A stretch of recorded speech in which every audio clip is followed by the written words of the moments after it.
Testing. Hello? Testing. Hello? Okay. That works. That works. All right.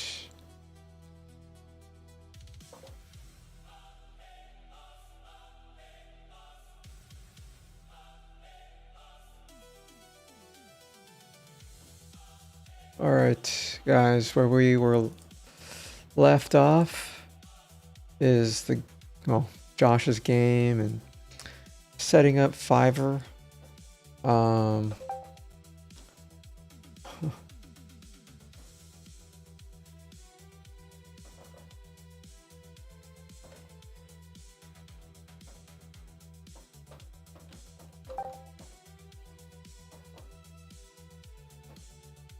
right. All right. All right. Let's see what else we have to deal with today. Made on Fiverr. What the heck? Okay. We don't have any made on Fiverr. We need to set up some consultations products. Let's see, how do I do this? As our first thing, post a project brief. I wish there was instructions here, but showcase the projects you worked on, or... All right, we haven't. Post a brief, generate a brief with AI to receive a curated shortlist of freelancer offers. Let us find your freelancer. Save endless search. We'll source, interview, and vet freelancers for you. And then book a free consultation. Oh, also is he live? Is he live? What's he been up to? What's he been up to? Okay. An hour ago?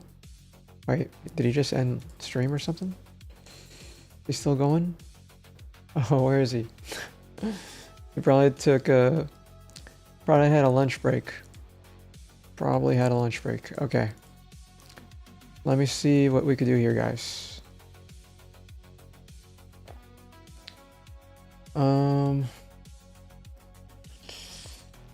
Where do I post a brief? How would you briefly describe your project? Huh? I need to build a new website for my e-commerce business. I want to sell on Fiverr. How do I sell on Fiverr? Orders. Become a seller. Here it is. Create your profile. All right. Gig title. I will consult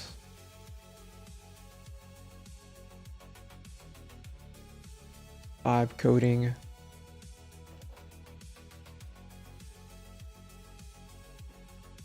for, okay.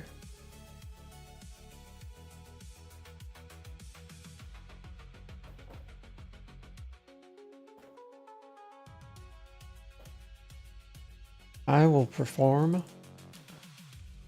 vibe coding consulting. Let's see. Programming and tech. Subcategory. Cybersecurity. Vetted pro. What's this? Oh my god, you have to be vetted? Okay. How do I get cybersecurity? What's this? For pro freelancers. Oh my god. Online coding lessons. Q&A. Trading bot development. Online coding development for streamers. What's this? Select type. Installation. Wow. You could do setup for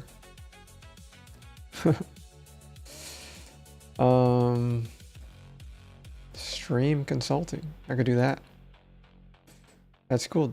Development for streamers. You could set up an installation, software, OBS, platform, Twitch, YouTube, and then purpose, anything.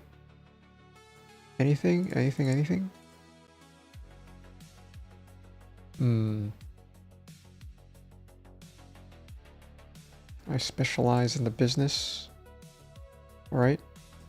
Positive keywords.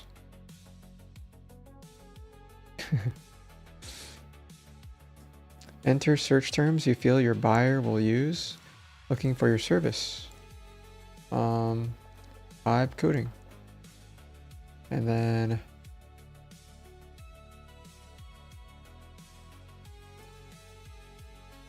all right, I can just do that. I guess I have to do stream consulting. So you have to do it one category at a time.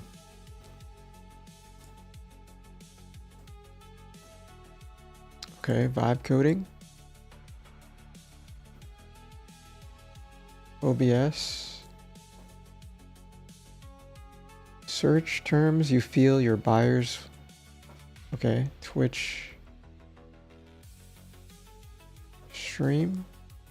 YouTube stream. Boom. Save and continue. All right. Package and pricing. Oh man. Is there a way I could make an AI agent do this for me? I'm not sure. I am not sure. Let's see here. Why is this not loading? Oh, probably is disconnected. Let's see here. Something broken? Yeah. I don't know why I have to activate it every time, guys. That's just how it is. All right. Setting that up. In your OBS chat overlay source, it's not showing up for messages. Okay. Should be sending messages now, but for chat, I have to fix. All right. Oh no. Compact that. I want the AI agent to configure this all for me, but I don't have enough tokens.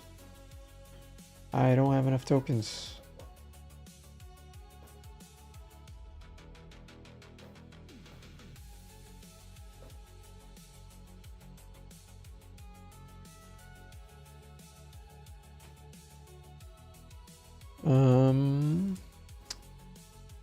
All right, we did the test, sound test.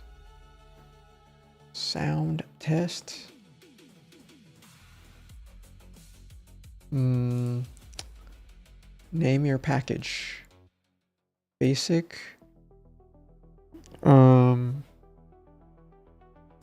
Sure, why not? Number of plugins. Price.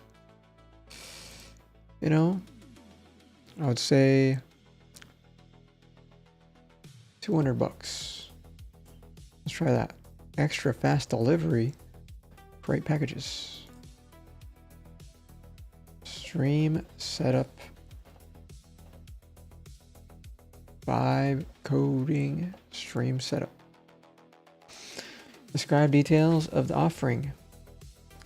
See, get you up and running to start streaming on Twitch and YouTube using OBS.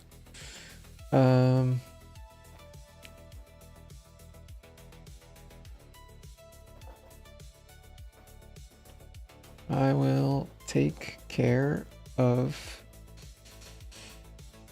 the setup. Oops. Well, that's all you could have. That's all you could have. All right. Number of plugins. It's really nothing. Plugins. Offer packages to meet the needs of buyers. Standard. Heck. I'm good. We'll start with basic for now. Save and continue. Delivery time. You know, let's give it a week. Let's give it 21 days. Do it 30 days.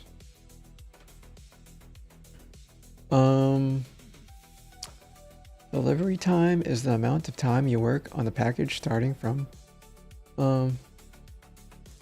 consulting.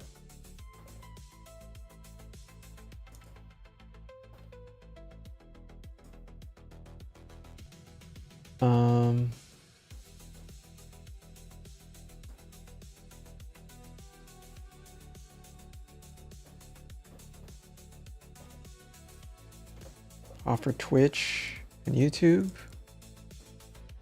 Consulting. Advice. Consulting.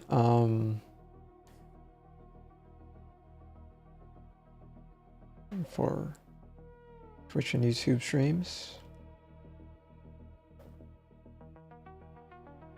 Using OBS. What else should we have? What else should we have? I think we'll just start with that.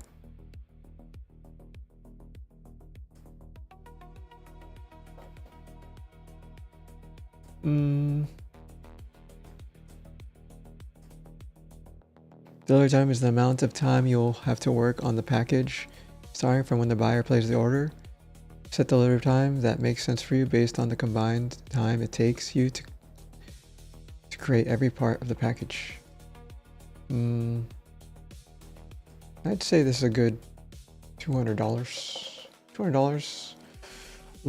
So I get one cloud code subscription plus, an additional.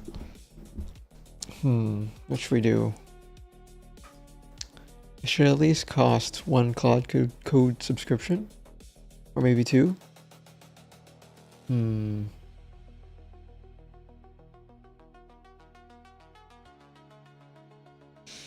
I'm trying to think. Will this work? In terms of cost and time? I think that's good enough. If there's too much demand, we will double the price. We will double the price. We'll keep doubling until nobody joins. Oh, did my notification go off too?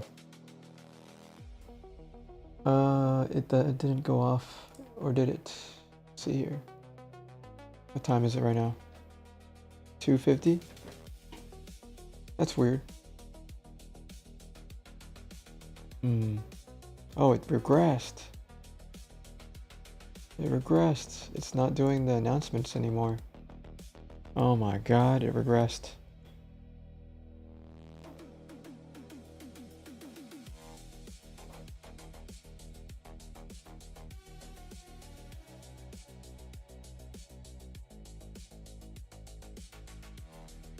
I noticed a regression.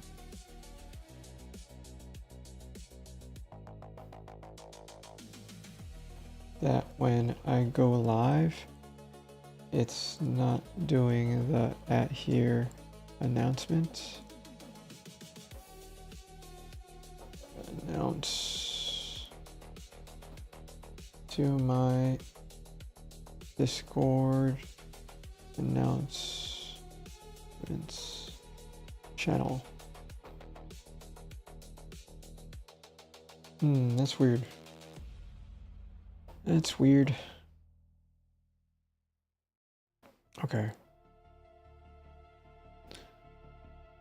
Autofocus, let's see, requirements and then publish. All right, so we're gonna do this a few times. Man. Workflows. I guess.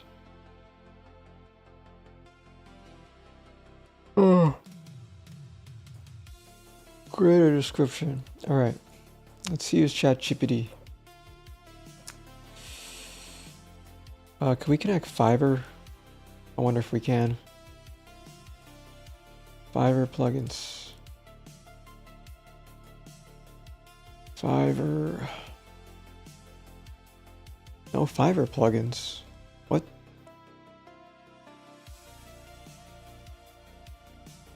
Supabase. That's weird. Why is Fiverr not on here? Is there Upwork? Oh, Upwork's here.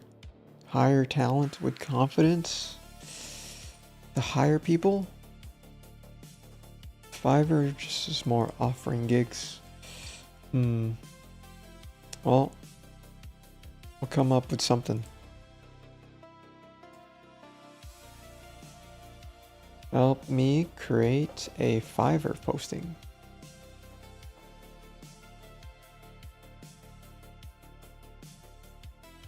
Let's see.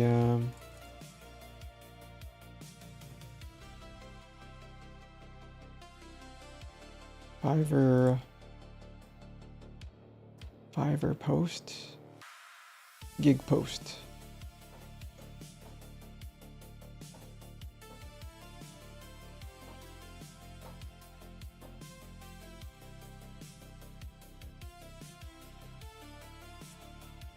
And then post for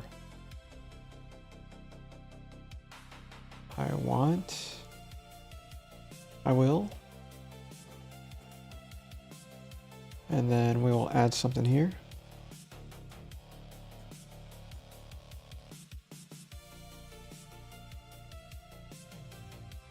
Let's do this.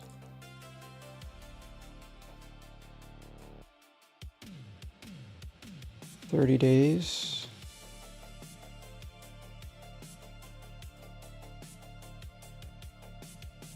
Delivery.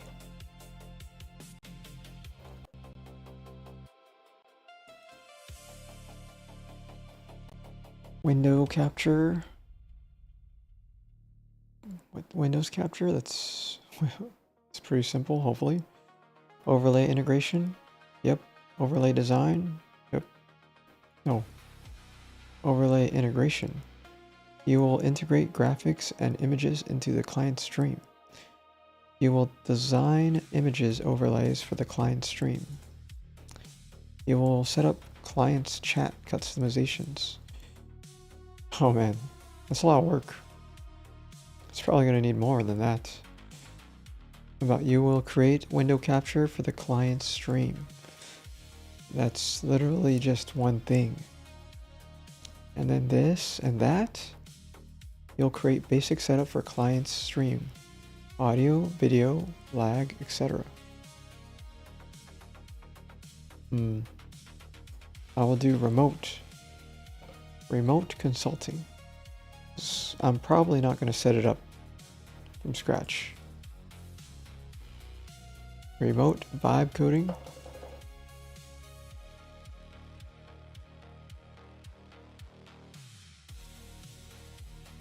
Remote stream consulting.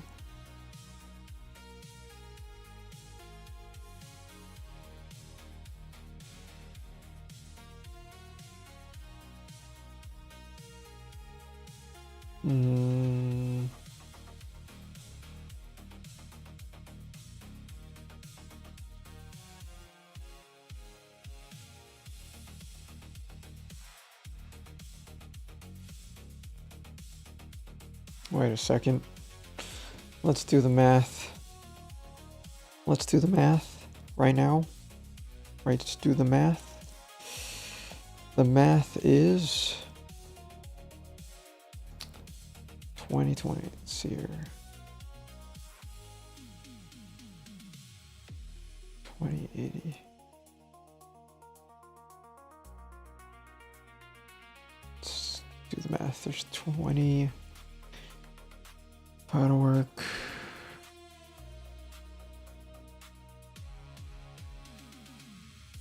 $12 a day times 365 4380 4380 4380 times that times 11 times 30. Yeah, it's probably a lot of time.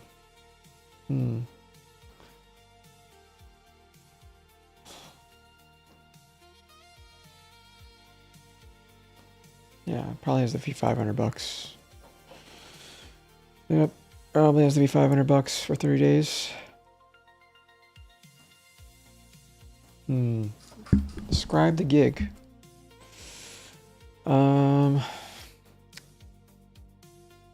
We'll provide following. Oh. So we need to be able to get a customer up and running within 30 days.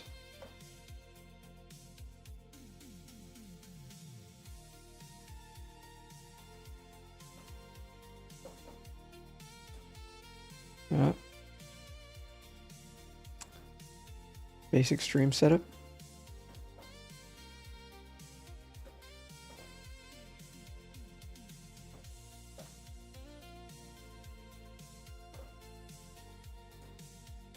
Window capture.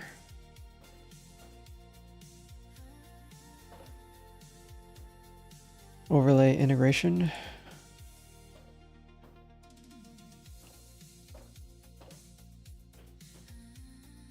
Overlay design.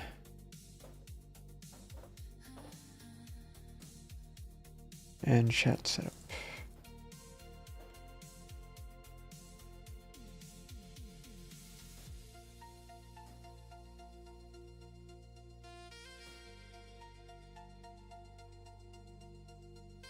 All right, we will add that.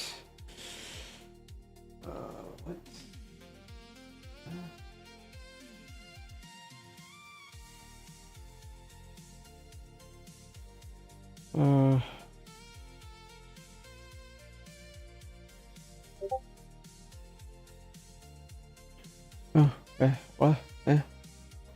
What?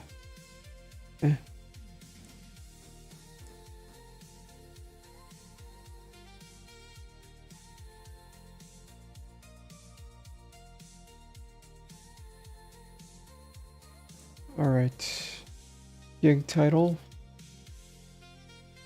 Let's set that up. Oh, I think I made a mistake.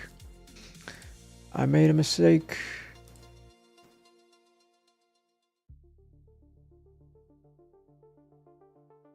Let's see here. We have to do one thing. Vibes.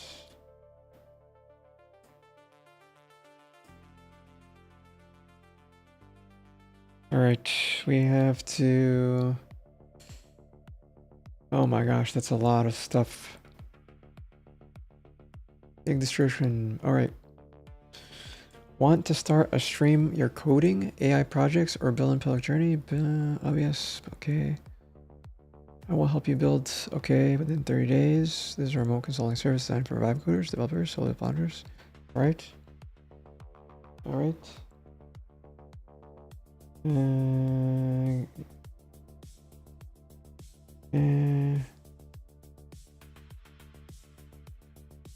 All right, we set this up. This is remote consulting. Okay, we got this. What I can help you set up. Okay, that. Okay. All right. This is good idea for gig. This is a good idea for gig. Yeah, we do OBS stream consulting. $500. I could go on Discord if you want. Just call me. Call me. Give me a call. And then we can figure it out. 500 or probably more. But for 30 days, $500. This is smart. My brain took that the other way.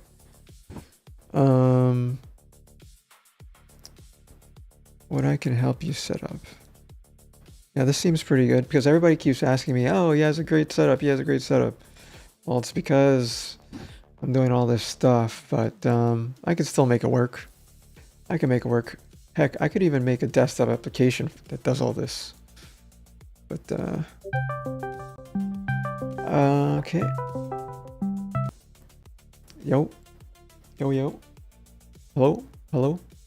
Does it work? Am I unmuted?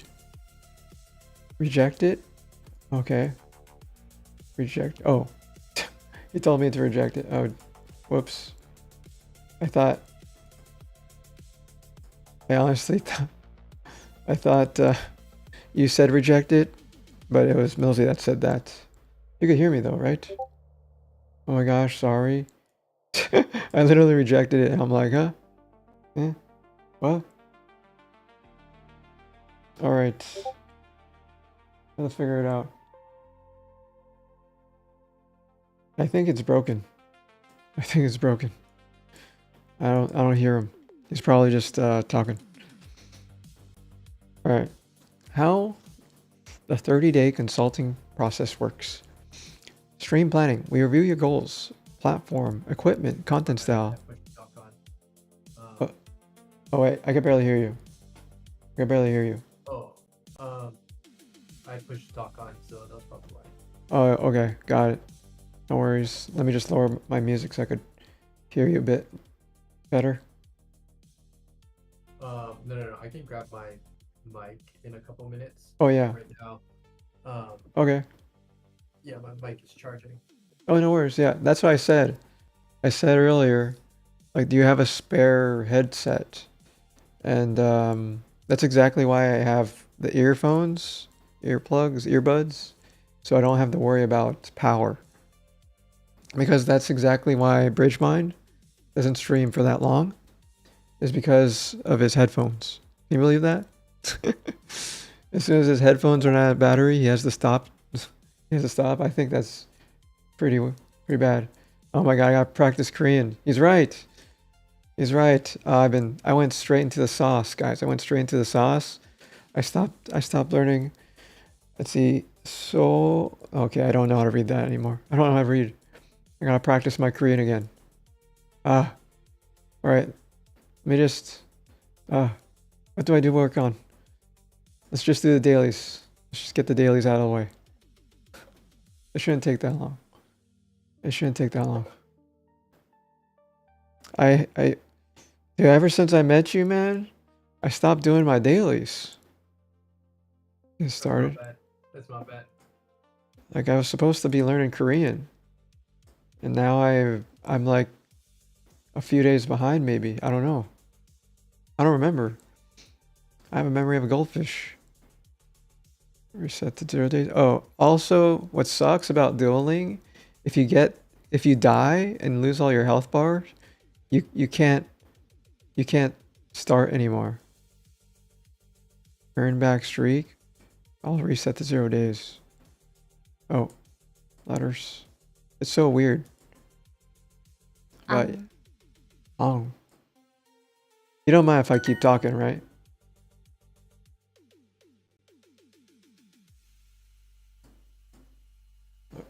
Okay. He probably doesn't mind. Yeah, I just took off the push to talk. Yeah, no worries. I have the easy sound, easy effects. Easy effects. I have to lower this. It's too loud. Ooh. Ooh. Okay. Ooh. Ooh. Ang. Ooh. Ooh. Dang it. I can't read any of your characters. I still have the Josh thingy there. Let me take that off. It's messing up with reading the text. Let's see. Text. Freeform text. There you go. Goo. Okay. Select the correct do. Da. Do. What? I got that wrong? Oh my god. Da. Bro? What? What are you talking about? Bro? Right, so I'm in chat and you don't want to see what I see? You're in chat and you don't want to see what I see. What just happened? You lazy bum, you skip Korean study again? Oh, can we make a quick stop at the supermarket? Oh, hey, the translation is working somehow, guys. Somehow the regression eventually came back. Oh, thank God. I don't have to translate it one at a time. That's hilarious. Oh man, that's so good. 에, Eh? Alright. 대, De. Uh-oh. 다, De. 에, De. Alright. Moo. Moo. Oh man, you guys are hilarious. Moo. Well? Moo? 모, 무, 모, Uh-oh. Moo. Which one is it, guys? Moo. 모, Moo. 무, Moo. Oh my gosh. Don't skip out on the learning your Korean insults. Yeah. Very important. 모, Moo. Moo or mo? Moo. Moo. Oh god. No. Su. Su. It has to be Su. 수, Okay. 개, Okay. 가, 에, Okay. All right. Be. Be. Be. 배, Be. 더, To. To. To. 다, O. O. 어, To. Okay. 우마, Uma. Uma. U. Uma. Oh man, this one's gonna be U. Uma. Oma. Oh no, I'm gonna get another one wrong, guys. U. U is this one. Oh. U was okay. It's O. Oh. Oma. Oh no. Oh. Son of a. Okay. This isn't good. Bada. Bada. Bada. 바다,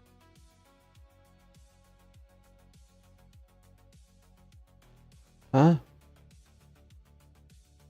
think it's this one. Alright.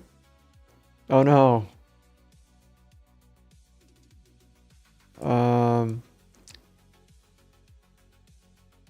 Ba. 바다, Bada. Da. Do. Do. Ba. Dubu. Dubu. U. 두부, Okay. Go. De. 고대, Oh, I can just click on this one. Ka. Se. Kase. 가서, Kaso. Kaso. 에서, Eso. Okay.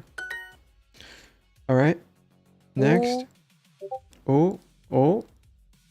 O. O. Oh my gosh, I don't. Had to be this one. Oh no. Oh no. I keep getting the opposite.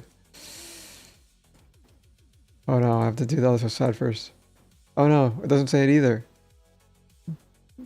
Dubu. All right.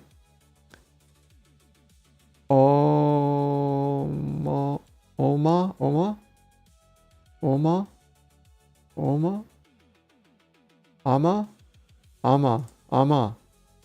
Oh, I got that one. Gabu. Kabu. Right? Kabu. Sega. And Uma. Oh, I got it. Oh my god, I'm so far away. Do. Uh-oh. Do. Alright, it has to be this one. It has to be. 도, Oh, okay. Moo. 무, Okay, I'm Uma. getting it.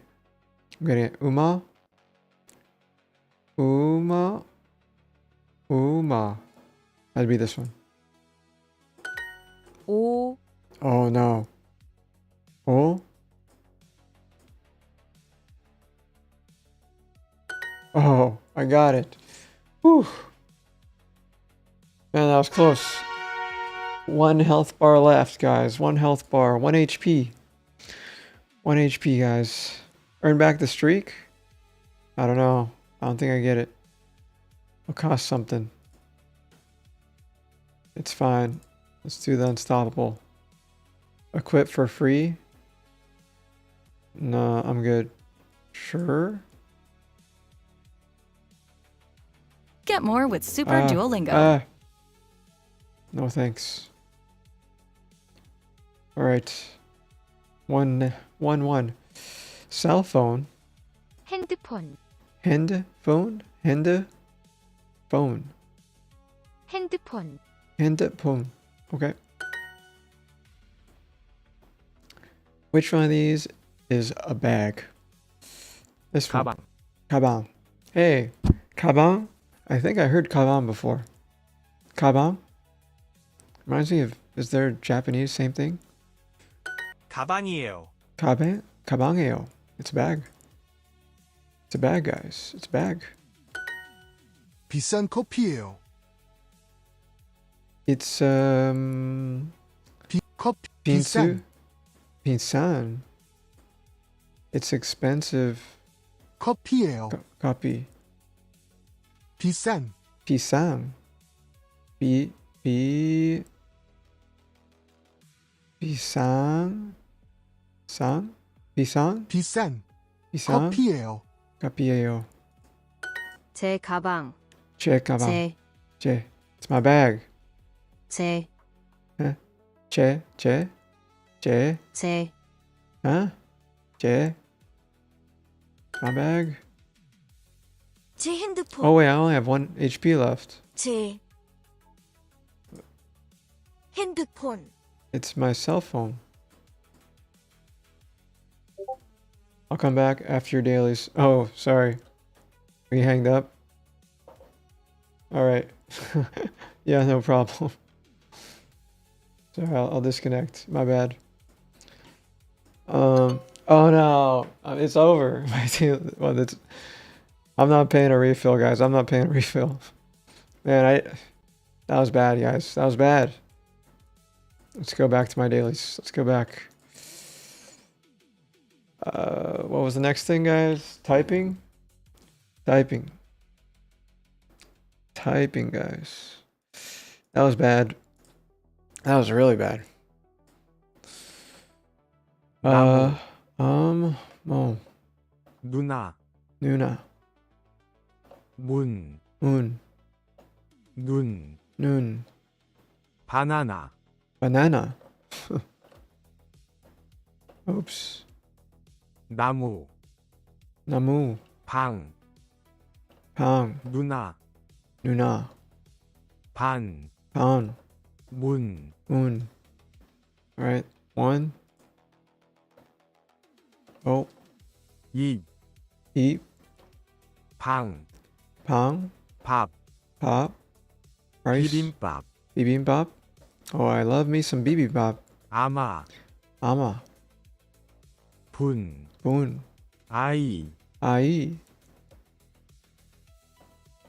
Ah, 안. an, not, 반. pan. Next. Ah, 김밥. kimbap. 이. E, 가위. ka, e. 위. Above, we, 휘. he,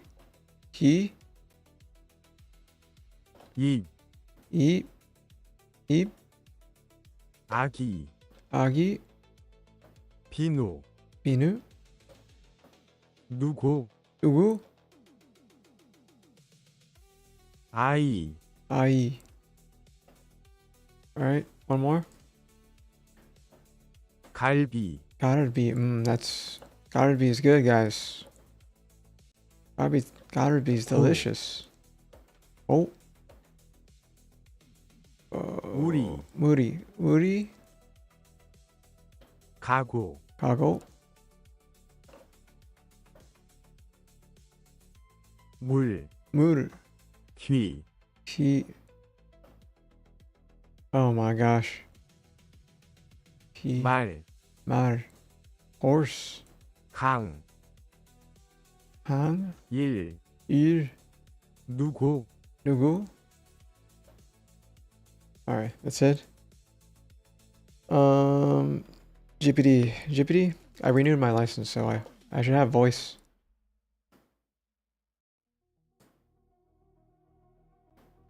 안녕하세요. Oh no, it's not working. It's not working. It's always, I think this, testing. Uh-oh, system default. Manage, multi-channel, yes. I don't know why it's all messed up now. Hello? Man, we broke this thing. Let me check, I think I have to do it manually. I think I have to do this manually.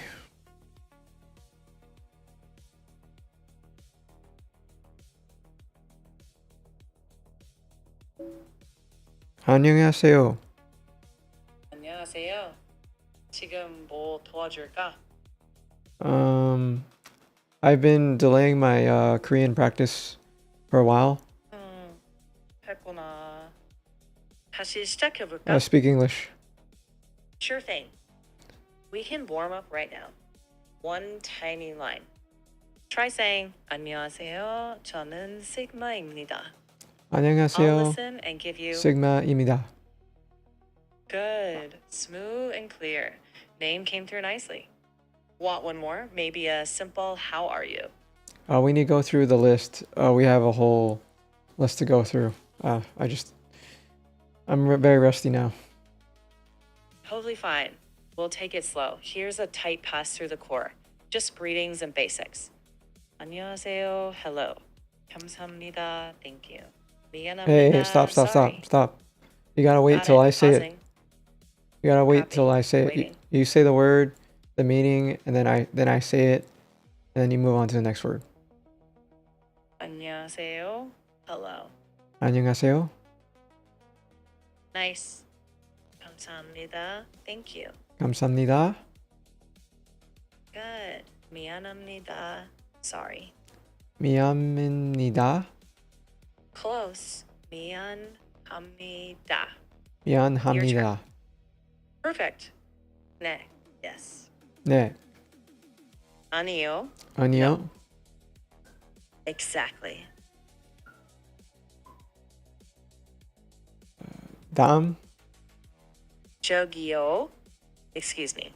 저기요. 물 주세요. Water, please. 물 주세요. 밥 주세요. 밥 Food, 주세요. please. 도와주세요. Please help me. 도와주세요. 다시 말해 주세요. Please say it again. 다시 말해 주세요. 천천히 말해 주세요. 천- Please speak slowly. 천천히 말해 주세요. 못 이해해요. I don't understand. 못 이해해요. 영어 하세요. Do you speak English? 영어 하세요. 화장실 어디예요? Where is the 화장실 bathroom? 화장실 어디예요? 이게요 뭐예요? 이게요 What 뭐예요? is this? 얼마예요? How much is it? Wait, say that again. 얼마예요? How much is it? 얼마예요? 받을 좋아해요? Can I pay by card? 카드 더해요? 계산세요 주세요. Check please. 계산실 주세요. 잘 지내세요? Have you been well? 잘 지내세요? 배고파요. I'm hungry. 배고파요? 맛있어요. It's delicious. 맛있으세요? Close. 맛있어요. 맛있으세요? Perfect. Next, just say down when you're ready. 다음. 제 이름은 입니다. My name is. 제 Try it with your 이름 name. sigma입니다. Good. Add the 저는 flow. 저는 sigma입니다. 저는 sigma입니다. Nice rhythm. Clean and natural. 다음. 네. Yes. 네. 아니요. No. 아니요. Great. Down one ready. 다음. 저기요. Excuse me. 저기요. 물 주세요. Water, please. Okay, we're going in a circle. Are we done? Got it. Yeah, we'll stop here. All right, did we go over like all the, weeks worth? One sec. Yep, pretty much. We hit the full core list and reviewed your pronunciation. Next time, we can focus on short exchanges for fluency. Okay. Thank you. Thank you. You're welcome. Good work today. Let's build on it next time. All right. Did that. Next. One chess game, guys. One chess game. We've been slacking. One chess game, guys. One chess game. No thanks. Okay.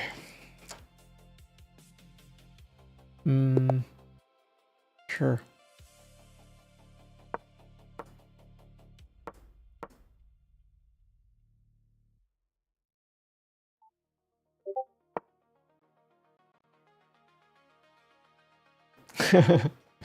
Yo, your computer's still.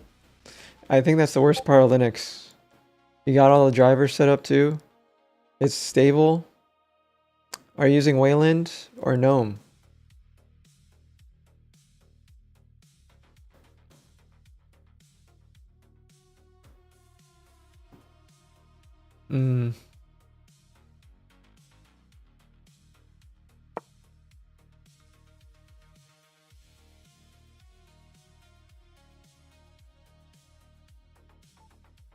Just cleaning up the back end and we'll be up again. Nice.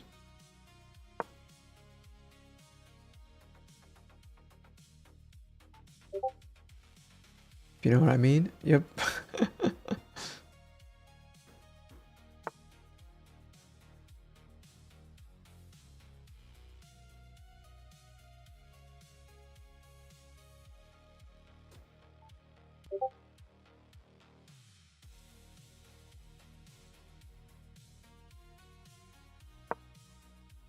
The back end is a hot mess. Damn.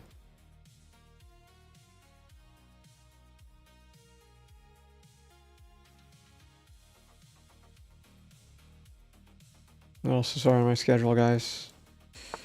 GeoGuessr. GeoGuessr? Oh man. Like many things, wiring it up and everything is going well all over the place. Yep. Yep.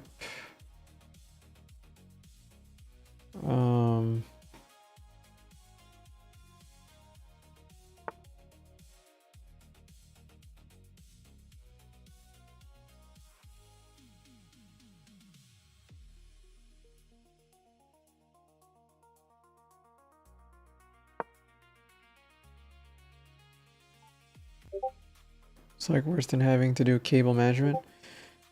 Yeah, I mean, I'm in your exact situation where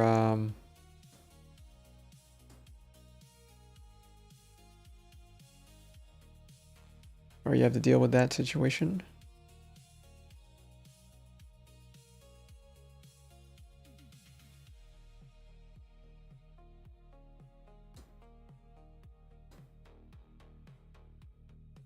Cable management's not too bad.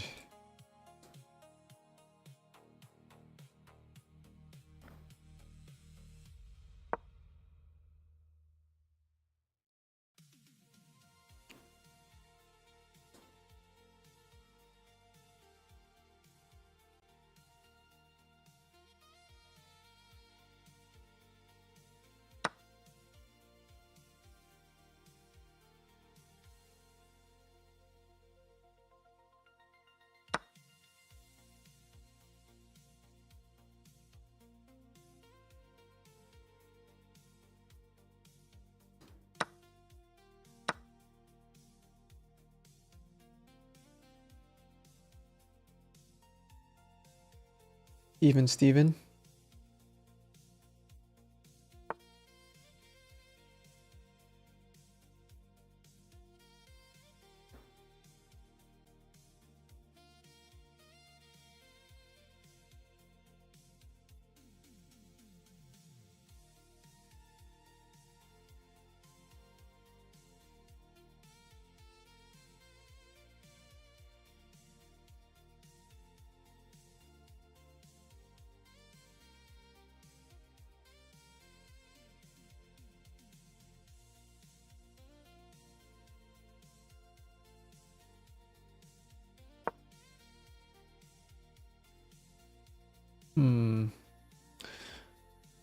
Always play this.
Grandmaster Sigma.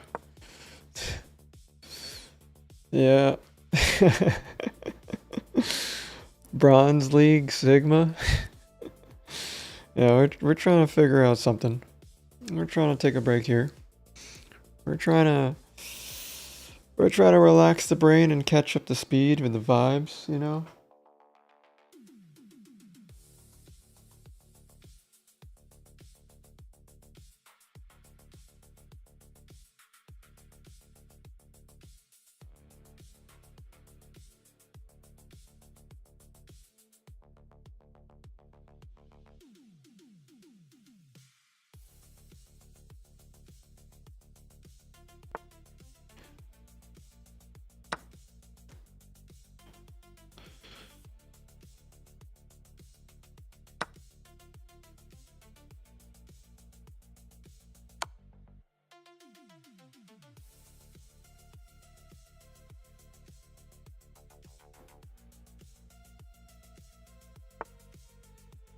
Oh, wow. Nice. That was good for me.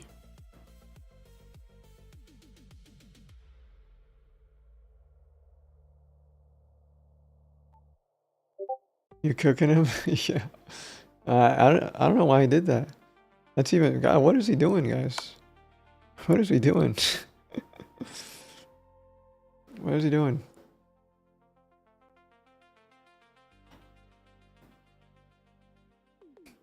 I mean, I could make a big mistake too. There's one mistake that I don't see. I lose my queen.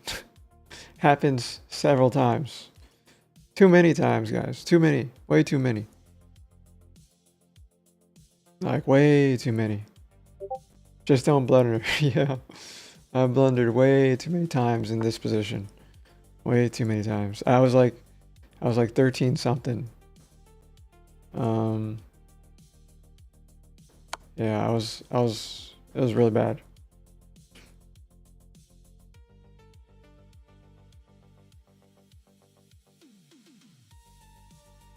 He has to do like this or something.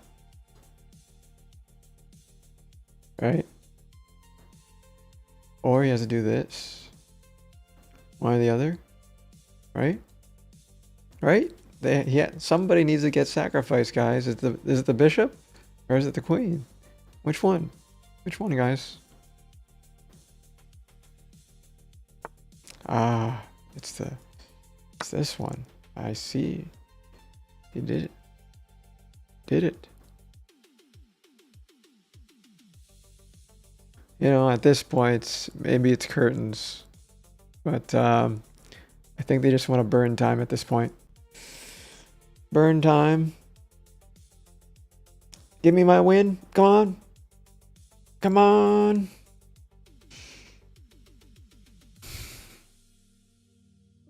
I'd be a sore loser and just take up the whole time. Take up the full 2 minutes. Outcome decided in the first move. Oh, are you good at chess? No, I'm not. I'm not. That's why I'm practicing. I'm practicing the chess. That's why I told you to play. To play me. Because it'd be an even game. But you have a 4.0 GPA. Am I gonna beat you? I don't know. I'm so bad. So am I. So am I. Look at my rating. This is a brand new account. This is a brand new account. That's why I said this would be like the perfect game to play because it's like nice and peaceful. It's only if you want like a good break. Like it's not good if you take the game seriously. It's definitely not a good game taken seriously.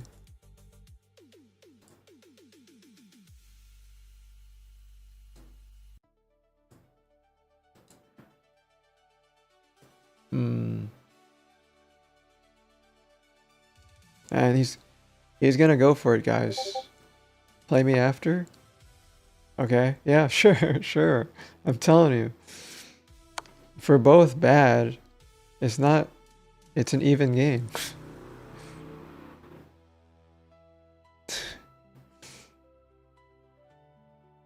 I know you have big brain. As long as you know the rules to chess, I think you could play the game. I just play like I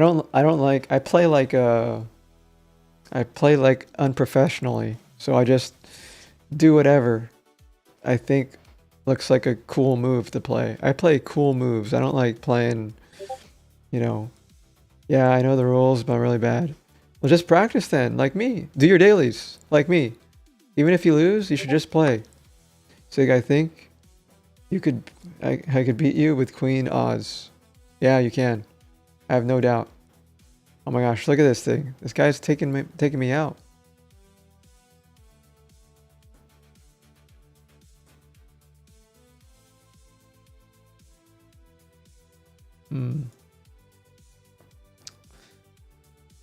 My gosh, the queen, guys, the queen. What am I gonna do about that queen? Oh, free. This is free. This is free, right? This has to be free.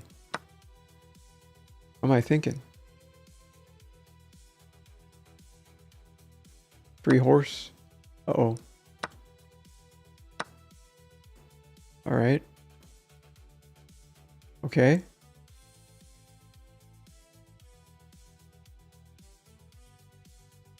Oh, I almost just gave my queen away, guys. What am I doing?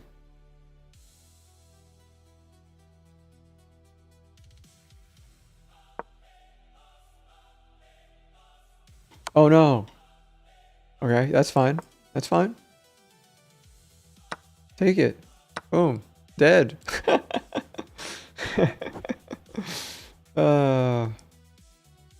That's fine. I'm willing to sacrifice. There you go. There it is, guys. There it is.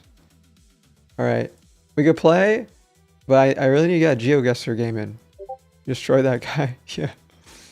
Oh no, I'm logged out. Hey, you know, what do you call it? What do you call it? Josh, call me on Discord and let's play and sign up to GeoGuessr. And then we'll both play one because we get the same challenge. We get the same challenge. Okay, play me after I want to play you. Okay. So call me on Discord and then create a GeoGuessr account. Just sign in with Google, Gmail. Sign in with Gmail. We'll figure it out.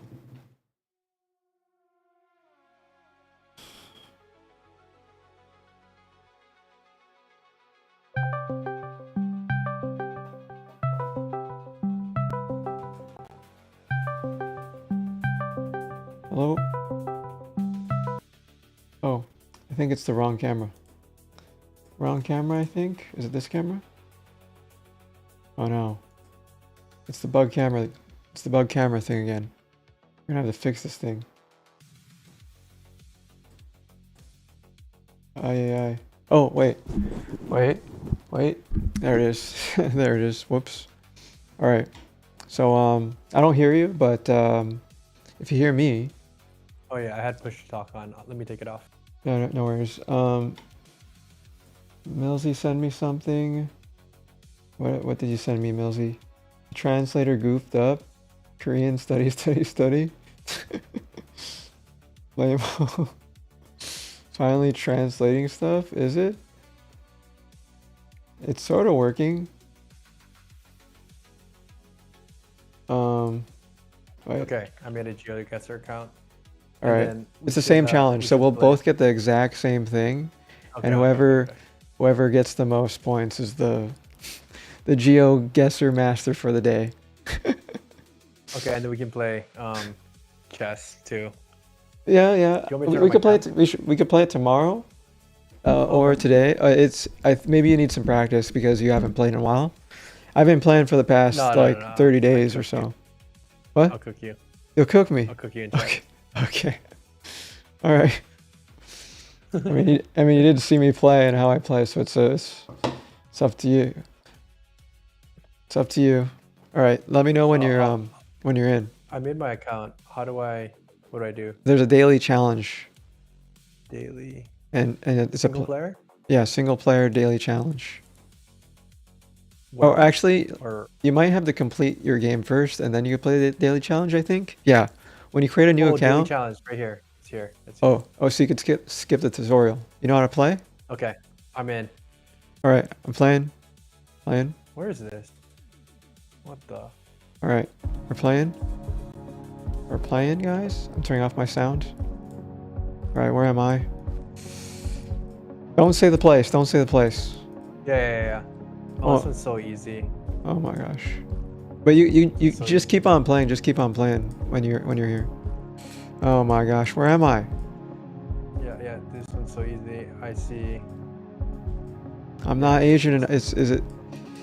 It has to be Japan, right? It has to be Japan. It has to. Florida mountains. Nah, this is. Let me see. Yeah, I think this is Japan, guys. I think this is Japan. It's so organized, so clean. Oh wait, what? Huh? Ooh, Chinese characters. I got 1,600 points 1,600 for this one? For the first one? for the first one. Oh my gosh. I think, man, this is... Why are they growing over here, guys? Sometimes you could use the whole time, but how big was that truck? Oh, maybe I need to go down the neighborhood. Let me look at the cars. All Japanese cars so far. I'm gonna play the next one. Yeah. Oh, this is. Let's see. Yeah, I think this is Japanese place, but let's see here. Taiwan, Japan. I want to say it's Fukuoka or somewhere here. Okay, I was close.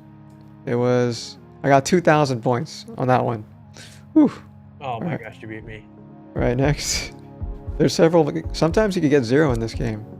So, which I've done several times. You're gonna do the hackathon? No, I don't want to waste my tokens on hackathons anymore. Now where is this place? Ooh, I'm cooking. Pretzel 3,000 truck? 3,000 points on that one? Oh my god.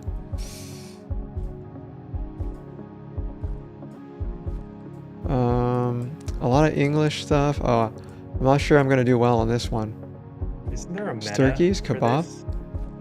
Like street signs and stuff. Yeah, yep, exactly. I don't know anything about street signs. That's why I'm learning about the world. I'm learning about the world with this game. Dart, pub. You got 3,000 on this? Oh my gosh, spaghetti? I don't know what this is. Oh my gosh, what is this? Where am I? Oh, this has to be either Dutch or Sweden. Let's see. Oh yeah, this has to be somewhere here.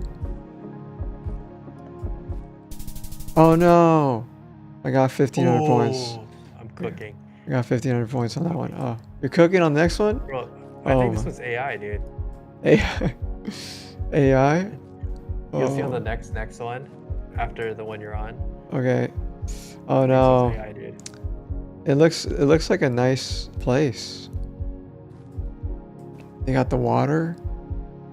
Oh my gosh, what is this? Oh, Mars. the next Lagoon? one is so bad. Oh no. The weather is so good. This looks like a wallpaper. My gosh. Yeah, I know. That's what I was thinking. This place is so nice. The nature is Okay, so I have good. no idea what the next one is, but we're just gonna guess. It's autumn over here. I'm not guessing. Oh man, I can't tell, guys. I think it's a place with nice weather. Norway, maybe.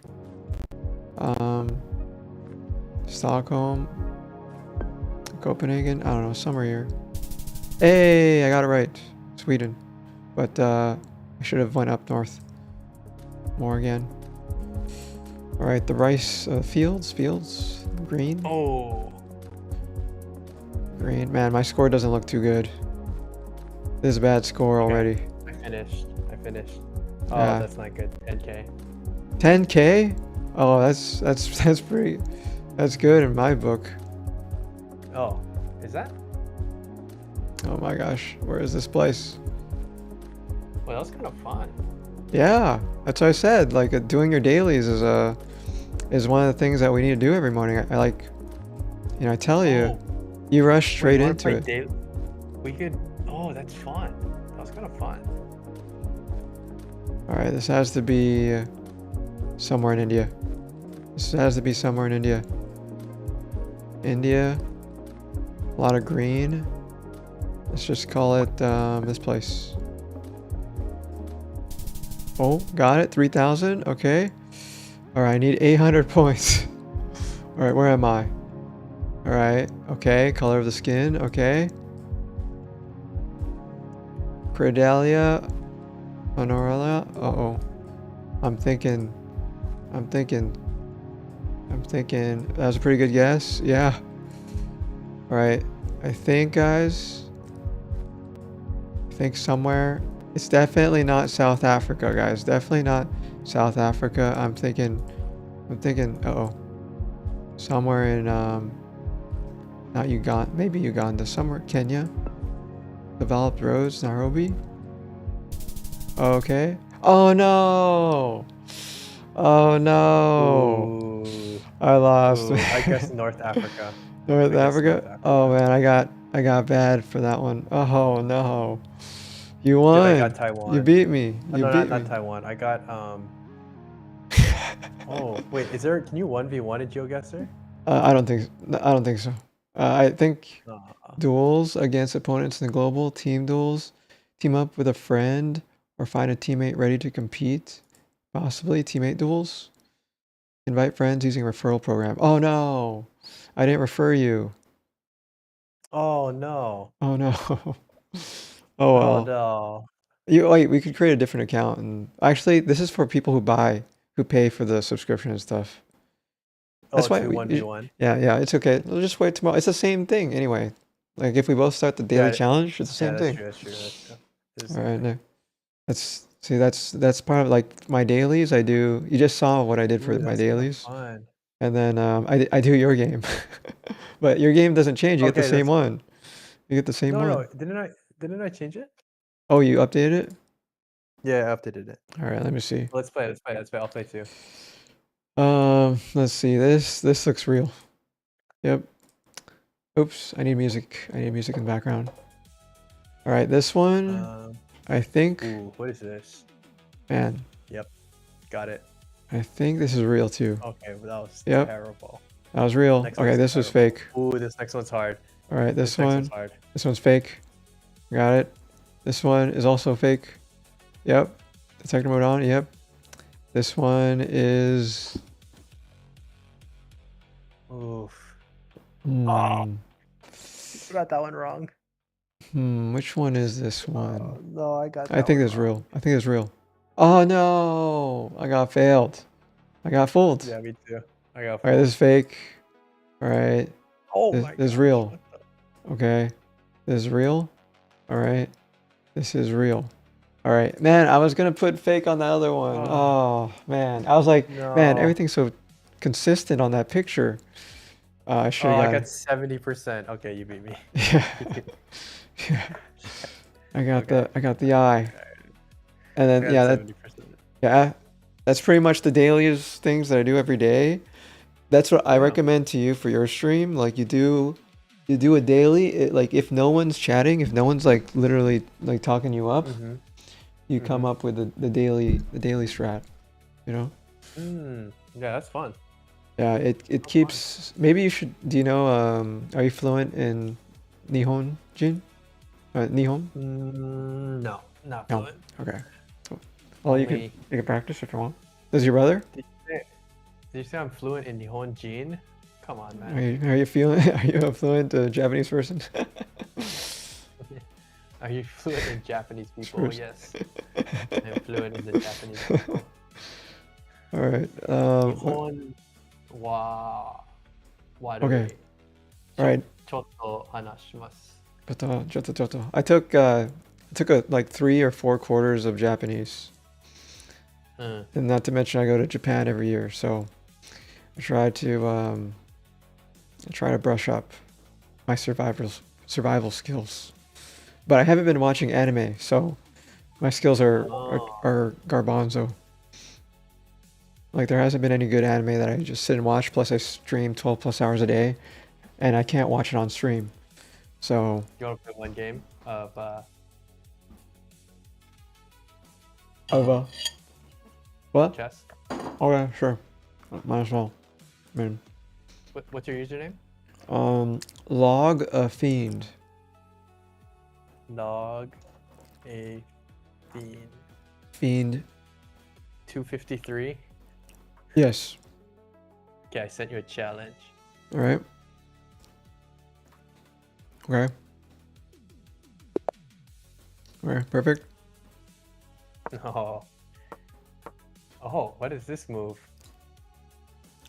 What? Oh. Why did you do that? I don't like that. What do you mean? Wait, what? You said you didn't play chess. I don't play chess. Then why How did you did you say know? why did you say you don't like that move? I don't know. It doesn't look good. Oh, that was close. What the heck? What the heck kind of move was that? It's like you knew where I was gonna move. No, I'm just trying to develop my pieces, brother. That's weird. Weird. Weird. Turn on screen? What screen? Turn Dude, on I'm so bad. stockfish. What's that? Stockfish. Stockfish is the chess bot. It tells you like the next best move. Wait, how do you know that? I've Like- I watched Ludwig a bunch. Oh. Wait, So, then like, how come you didn't watch Streamer University? I did. Oh, you did? Oh, okay. I was like, what? Ludwig's like my inspiration. No. Oh, is that why you were playing his playlist? Yeah. Yeah. Oh my god.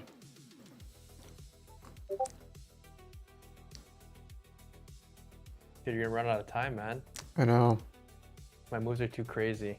I know, you messed me up.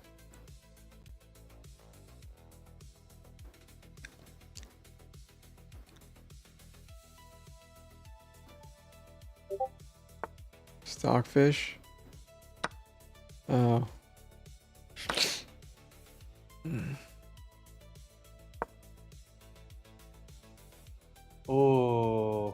Oh, you dirty dog. I didn't know you could do that. What are you talking about?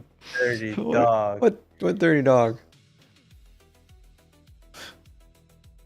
Stockfish is easy to beat Sig. Did you change your YouTube Twitch link? Oh yeah, you're right. I gotta change my Twitch link. I'm sorry guys. It's now vibecoding_podcast. Alright, I will change that. Good reminder. I will do Oh, that. you dirty dog. You dirty dog. I thought I could get your rook. Oh. Oh. Alright, let me do that too while I'm here. Multitask.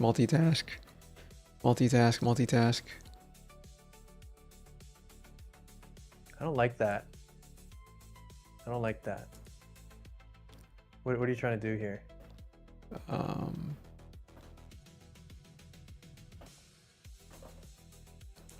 Oh, I don't like that. Why is that there? Thank you, Gravity. Appreciate you. I don't know if that was a bad move or not. Dude,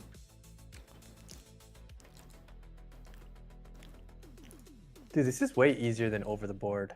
What's over the board? Like on a normal board. Oh, I see. Got it.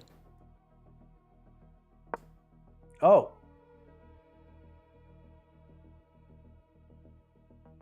Why would you do that? I don't know. Wow, they made chess real life game too. They made a real life game? Yeah. They made a real life. Ooh, now you're trapped. Yeah, I know.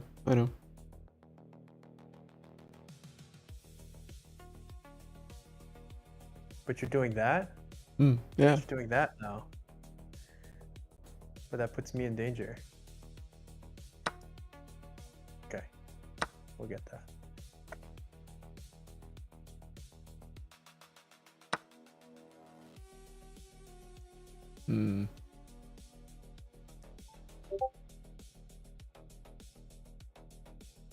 I want a game that you buy code an app and you need to sell it.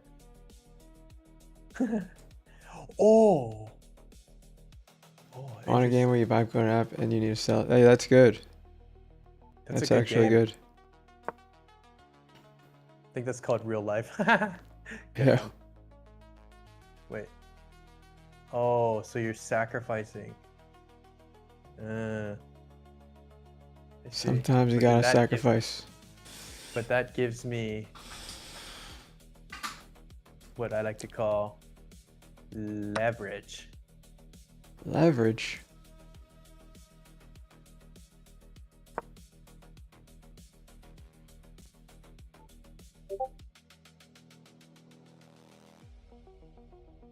End of boss of the game is marketing. Final boss is marketing.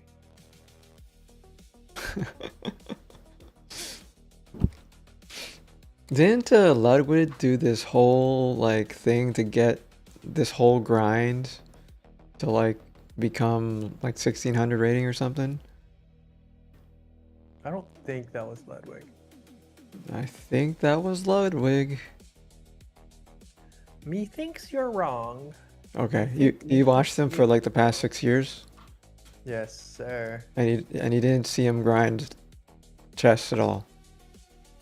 No, I did see him grind chess. Oh, maybe he did have. I was a YouTube guy, right? Remember? Oh, you didn't watch.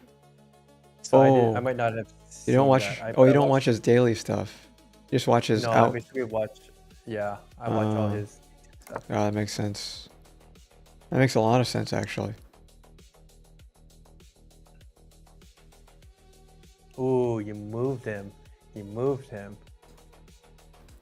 Oh yeah. I feel like I'm not doing too bad. Yeah, you're kicking my butt already. Jeez. Already.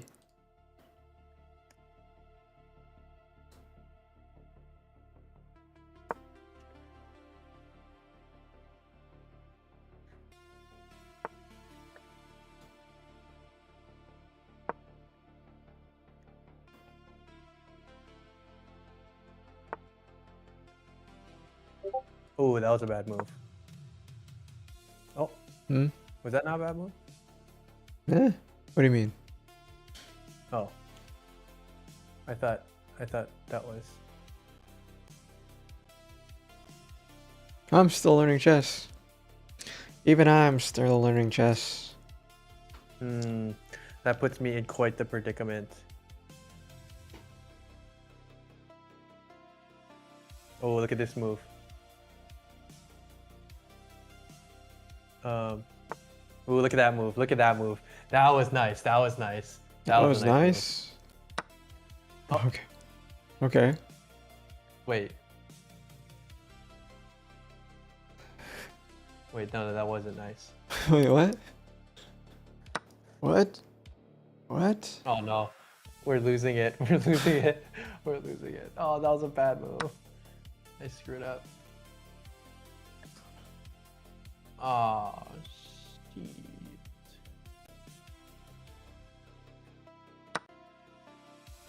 What's the score? Oh, Score is you're up 1. You're up 1. oh my gosh. How did you do that? What? What? What the? Wait.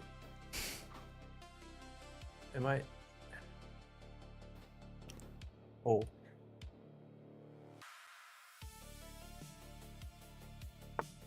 Cook? Mm. Cooked. Cooking. Oh my god. Oh, this is so much easier to see. Like you can see what to do. Hmm. Mm-hmm. Like over the board, I feel like I can't see. Mm-hmm. Mm-hmm.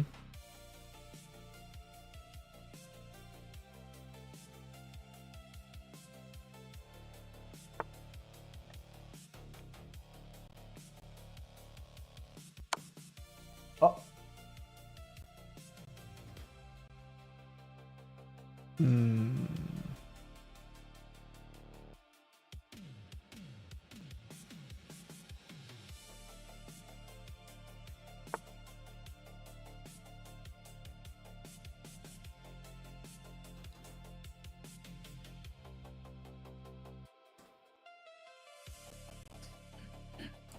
Hmm.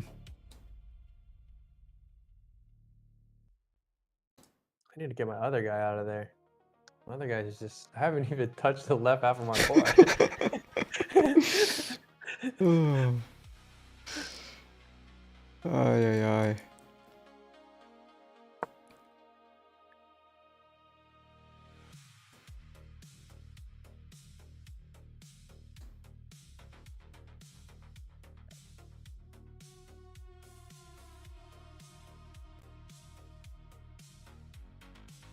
Hmm. Very interesting.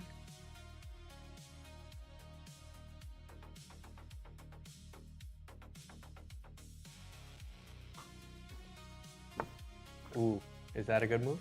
Oh. Is that a good? Oh. Was that? Ooh, ooh, ooh, ooh, ooh! It's dangerous, It dangerous. is. It is dangerous. It is dangerous. Oh no, you got there. Oh. Oh wait. Wait. Did I? Oh, yeah, you beat me. I was like, what? Oh no, What you beat me. No. You beat Wait, me. try Try again. again. Oh my god, we gotta keep. We got Okay, other okay. stuff to do on the schedule, my man. We have My we have to bad, actually my bad. work. No messing Okay, around, okay. guys. We have to actually we have to get back to work here. You Okay. beat me. I admit it. No, good game. That was Oh good, my man. God. For me just like chilling and playing. I lost, guys. I admit defeat. I admit defeat, guys. It's good to admit defeat. It's called being humble. Just kidding. It's not being humble. Just respecting that you lost. All We right. both had blunders. Yes. Blunders. All right. I need to figure out this description for the gig title, and then we have to work on our Excalibur stuff for the podcast stuff. Mm-hmm. But actually, like, Okay. so when people chime in here, I don't know how they chime in. They're searching for stuff. They just need to, give them into the habit. Because like I'm really curious how like people discovered your channel. Like when like, I guess there's people in the world searching, and they find your channel, or you just got a bunch of people already subscribed and they just get notified about something involving AI. What do you think? What's your take? But can you say that one more time? So when you go live, right? Mm-hmm. Like, and when people discover your channel, like, I don't know how your channel, like, your channel gets views from people learning about tutorials and stuff, right? Yeah. But what about, like, how do you know the people that are actively chiming in, like, found you through search or found you through being an existing subscriber? Okay. Oh, okay. And then, so what were the results of the data? It seems like there's a pretty good amount that come. Here, let me break it. I can do the actual breakdown. Hold on, let me check. But yeah, it's so what I'm actually, my strategy was what is called like authority. Authority. So, okay. So the way that YouTube and Google work is there's this like invisible metric called authority that's been validated by both Google and just internal testing. Actually, I heard this from you were talking to this guy about the $10 million something. Yes. I listened to that stream. Yeah. Oh, okay. Yeah. Oh, awesome. Yeah. So there's this invisible metric called authority, and since I have ranking videos within the AI niche, I think that I will my hypothesis is that I will outrank basically anyone on the lives by talking, because I have videos ranking with AI keywords. So that was like my whole strategy. It's like, I didn't want to start a live stream YouTube channel from scratch. Why not? Yeah, well, because I wanted extra authority before I started streaming. So it's like 6 months ago, I built up this channel to, just build authority within the niche, and then now that whenever I go live, What the heck? I also I seed. I get extra impressions for people already on my videos, and then I get ranking power. Interesting. Yeah, but what about your expertise? Your like your ability to deliver. What about it? Like when they click into your click in to see what you're doing. Like how, well, never mind. After going to Nick's stream, I understand now. I understand now. What do you mean? I understand that you could retain viewers without knowing about what the AI is doing. Yeah. Yeah, that's what I understand now. Hmm. Yeah, and it's more about like the personality behind the live Mm-hmm. uh, is what I was relying on. Yeah. Yeah. Uh, and you have your team, so it's like a double whammy for you anyway, right? Yeah, I mean this whole thing, it looks like I kind of threw it together all at once, but it was like a full-on 6 to 8 month plan for me. Oh, I see. Yeah, because I've never met anyone that did the thing that you did, so um, I found that to be like really professional. So Thank you. I appreciate that. And my whole goal is to have people feel like I'm not professional. And like that's why I wear the sunglasses and sometimes I act like a dumbass and sorry. oh, I no. feel like I'm So you're like extra Emily then? yes, that's what I try to do. Okay, got it. Yes, actually yes, Mhm. yes. All That's like right. what I'm Then trying to do. then why do you? All right. So you still say the credentials and stuff just to say it. Well, I do it when I get insecure because it's like, bro, these guys are like in my What? chat, like telling me that I have no idea what I'm doing, and it's Huh? like, bro, I've been doing this. So I kind of break the fourth wall when I get triggered. Oh. But I'm trying, and I think people do kind of view me like that. I think Um, only the kids ask you how old you are. That's why I'm like, for some reason they like what do you call it? Mind controlled you. They're saying your age all the time. Me? Yeah, the chat. Oh, no. I was never, I was never, I was never gonna hide that. Okay. I mean, yeah. Do you have any other questions on like SEO and Oh drafting no, like no. that? I'm just like messing around, talking and stuff. Like about yeah, how did I even start the conversation again? No, I think we're talking about like just like strategies on like how to convert when people Oh yes, come to your man. stream. Damn it. Like I told you, I'm like what's her name? What's the Dory. Dory. Dory. Don't make me remind you. Literally, I literally told you that I was like Dory. So You did. just wanted to warn you ahead of time. So yeah, just setting up a gig thingy. It's only meant to be for people that watch the That know you. stream, not for like Okay. people to search and find me. Got it. Yeah, that makes sense then. If you want to rank in SEO, yeah, it's probably harder, but Mm-hmm. Yeah, because if we looked up how Tommy was at Fiverr, Mhm. it was like we looked up like website.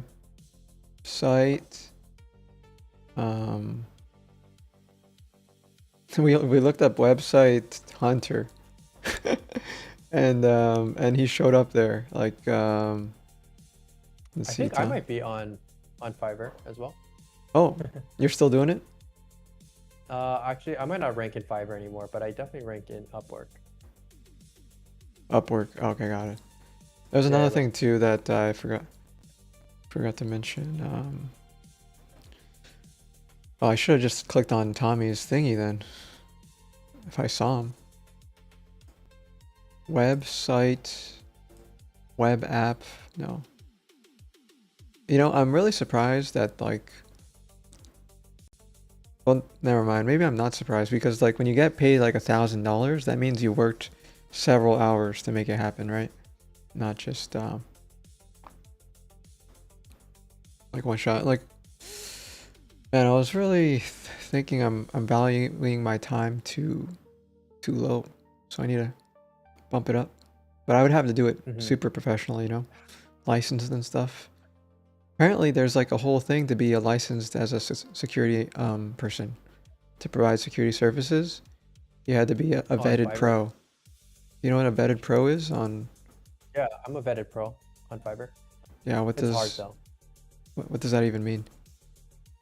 You have to go through like this whole process, like submitting an app, showing screen sharing, projects, showing real clients, and like you talk to somebody and they just basically vet you out. Oh, I see. Mhm. Interesting. Yeah, but And you if you found can that it was get worth on, it? Is it worth it? if you can get on Fiverr Pro, yeah, it's worth it. You'll get clients instantly, but it's pretty competitive. Got But it. I kind of I don't like the agency work anymore The consulting work, or freelance work. Yeah, freelance work. it's not really Because for you're me a like that. hostage. Yeah, Yeah. you know, So I I thought. started the agency. Yeah, I started the agency to not work for anyone, and then I started working for like 50 people. Yeah. That's what I'm afraid of. When you start off everything, um, like you eventually, you know, start working for others as soon as you start having a product for Mhm. stuff. Yeah, but it's good. It's good that once you get money, or like if you need to make money instantly or as fast as you Mhm. can, Mm-hmm. that's the best place, in my opinion.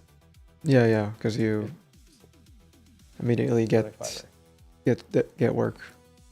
Yeah. Yeah, I was curious because like what I was interested in is like the set and forget type thing where you just you make it and then you get the monthly income for just fixing up something, vibing it up, get it working, and then when they ask for help, you just help them out. But in your case, it's SEO, so it's like, well, it's like what Yeah, made it's it monthly. difficult? What made it difficult with 50 people? I just was, if I can keep it so real Mm-hmm. right now, Yeah. I was making a lot of money for a lot of people, like Oh, you were making so them much money. money. Yeah, so much money, and I was getting paid not as much as I wanted to, Got or it. as I thought was fair. And I Mm-hmm. tried to upsell because I was just tired of it, and Yeah. everyone was giving me pushback, and it was just such like a hassle. Mm-hmm. Because I was charging like $1,000 a month, but Mm-hmm. um, dude, I was pulling in massive traffic. Like I Mm-hmm. took this one site from zero traffic to 14,000 traffic in Mm-hmm. a month. Yes. Um, Wow. and they were like, the business just like blew up overnight. And or not overnight, over the year. So much that the marketer that hired me, like the marketing guy that hired me, got Mm-hmm. promoted. Yeah. And then I asked for more, and then they fired me. Oh And no. I was just like so devastated that like, Yeah, like, and get me that's out of here. crazy. I was like, I'm gonna just teach people now because I'm done doing the work So what's for what's clients. the downside for teaching people the trade? Um, It's restored from hibernation. It worked out. what's the downside for teaching people? I mean, we'll Yeah. see. That's my next journey. Oh, that's the next journey. Why didn't you move that instead of the AI stuff?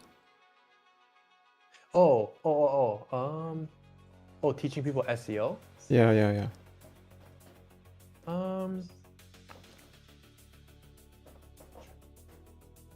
Oh, I should have took AI guardrails, guys. Oh my gosh.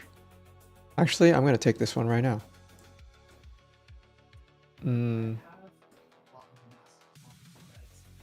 Oh, I can't hear you, by the way. It's probably something else. no, I'm thinking. Oh no, I'm I was thinking. hearing something in the background.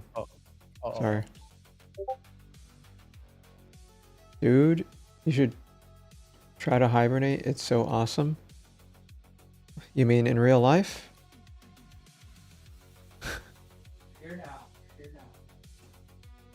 In real life? Or no?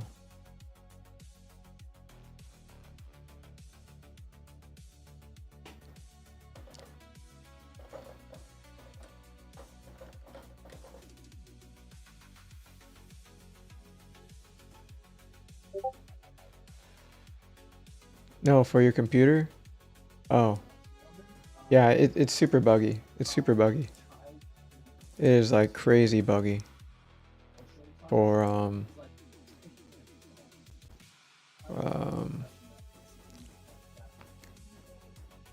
see here.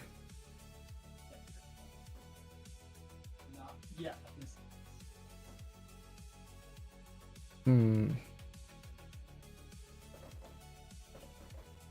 Dude, I just logged in another collab. Nice. I can't wait. Dude, we gotta Yeah, We gotta we collab we didn't and do the keep thing, it. you guys. You gotta start spending your tokens for the Do you think the intro is just too not good enough? Or not good enough, not it's too puts them too much on the spot. Too Everybody on the structured? spot? Because I don't think I there is think any intro in the other than the name.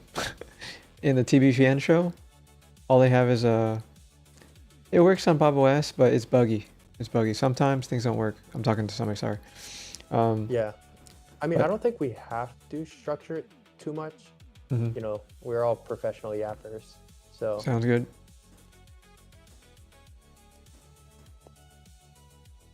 So just like Yeah, a I mean, we quick. can try No, it no. out. Like it was just that scenario with productive dude. He just didn't know how to introduce himself. But maybe we could just give him a. We could just give him maybe not how much money we made. But yeah, we can take that now. just what we were working on, something that they were working on. You know. Yeah, everyone can talk about that. Yeah. And that's pretty much it. They don't have to talk about their background or anything if they want to. Yeah, I'd rather not put how old they are. Oh wait. Oh, I forgot I'm not there. I forgot I'm not sharing my screen or anything. Are you on the No, computer? I'm watching your stream. I'm watching your stream. Oh, it's delayed by 3 seconds. Yeah, that's fine. Okay. But yeah, elevator pitch, what they're working on. Industry and background. Achievements, maybe not so much achievements. AI enhanced pictures. That's probably too much preparation. I like the Yeah. just flexibility. You know, we just bring in Yeah. someone. We say, hey, productive dude, Yeah. you should come on. You know, Yeah, just throw their. that's just it. Wait, so okay, you're still like in, right, for this? In for what? Like you want to do this, right? Yeah, I renamed my whole Okay. channel. Okay, good.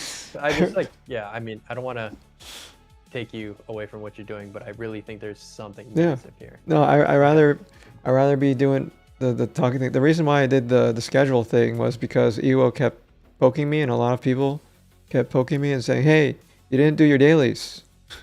Oh, Hey, okay, you didn't do your okay. dailies." My bad, For the past Yeah. 2 days, they've been saying that. So I just need to catch up, because if we don't have anybody on, if we're not talking, we are not bringing any people on. We're just chilling, you know. Mm-hmm.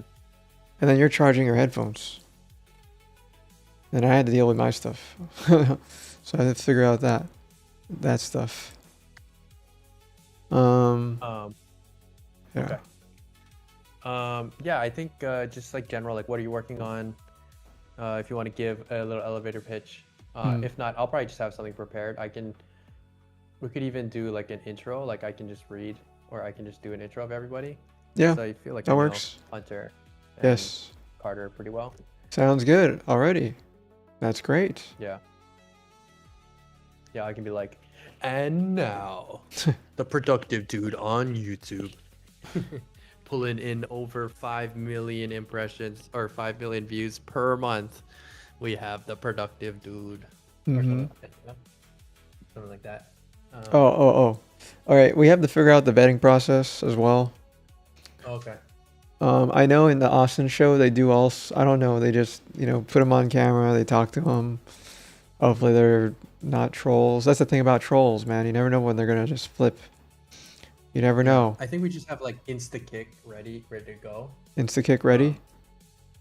But we do our best to vet as I think someone that we already trust. would be good.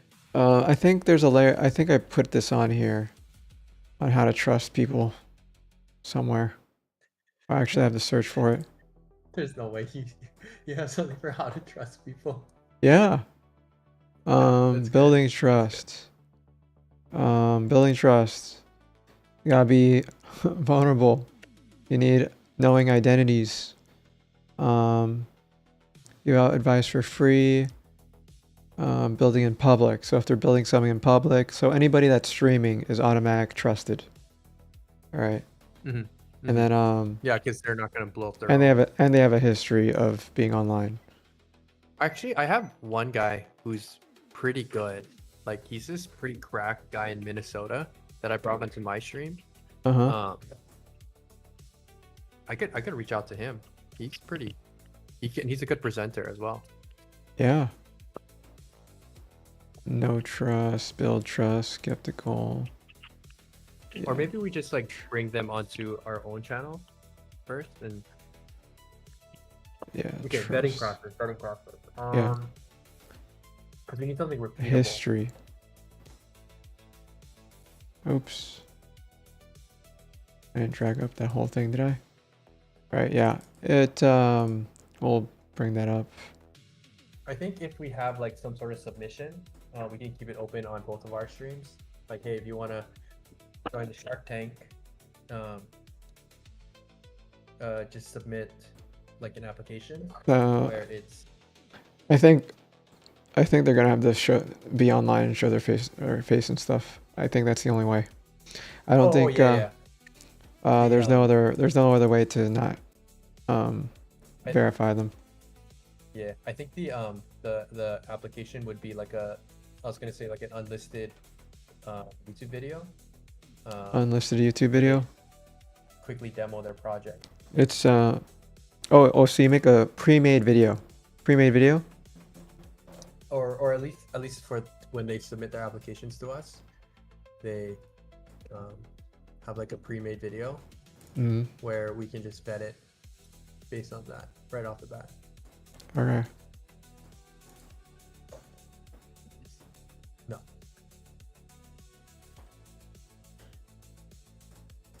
Oh, I remember Carter said he was mentioning to you last night about Takeri Omori.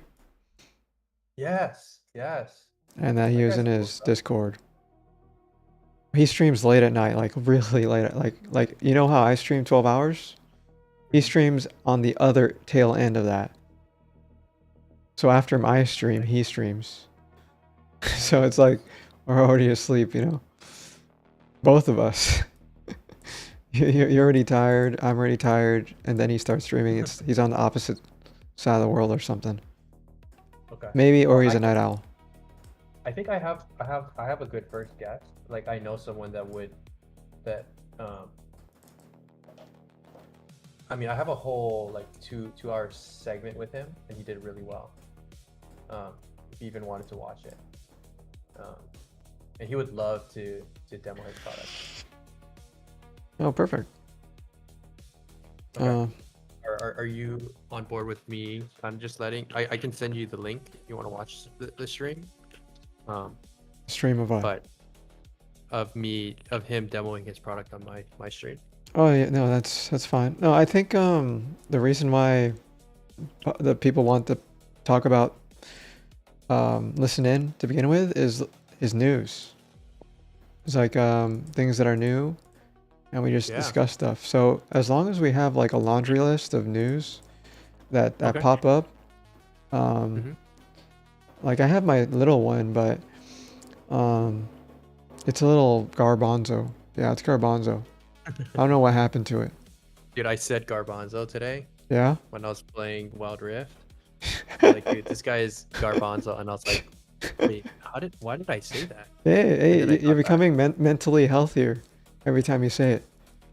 I'm becoming mentally unhealthier when I say that. I love the word PRASH. Yeah. Yeah, it's such a strong word. It's like the word hate. Hate is such a strong word. Yeah, I mean, I was, grew up an athlete, so it's like trash talk was just All the time. number one. Oh yeah. nonstop. Yeah. Before you get kind of When they kick you down, they make sure you're down even lower. Yeah, but then I always will fight. Like I just will never give up. So, like, and I will just fire back instantly. Yeah, I think that's the typical response. It is, and I've walked down that path for many years. So that neural pathway is trodden down. But okay, Pre-made video. okay. Yeah, I think pre-made demo video important. An easy way to oh, actually, okay. I didn't really think about that, but no. I think we want them to present live. That would be more fun. Yeah, I mean, Yeah. yeah. There's that too. Yep. It's just I haven't had any cases of it happening, but Yeah, if we get big, it would happen. yeah, it would happen. I mean, I'm not sure if you watch Bridgemind stream that much, but there's people saying the N word on there, or the names, etc. So mods had their trigger on the gun, but it still shows up. Yeah. And there's no way to avoid that, right? If we actually want to have this, I mean, we can do our best, but yeah. I wish there was a feature on Discord where you have to verify with phone number, but I think it already is, right? You need a phone number to do that. Do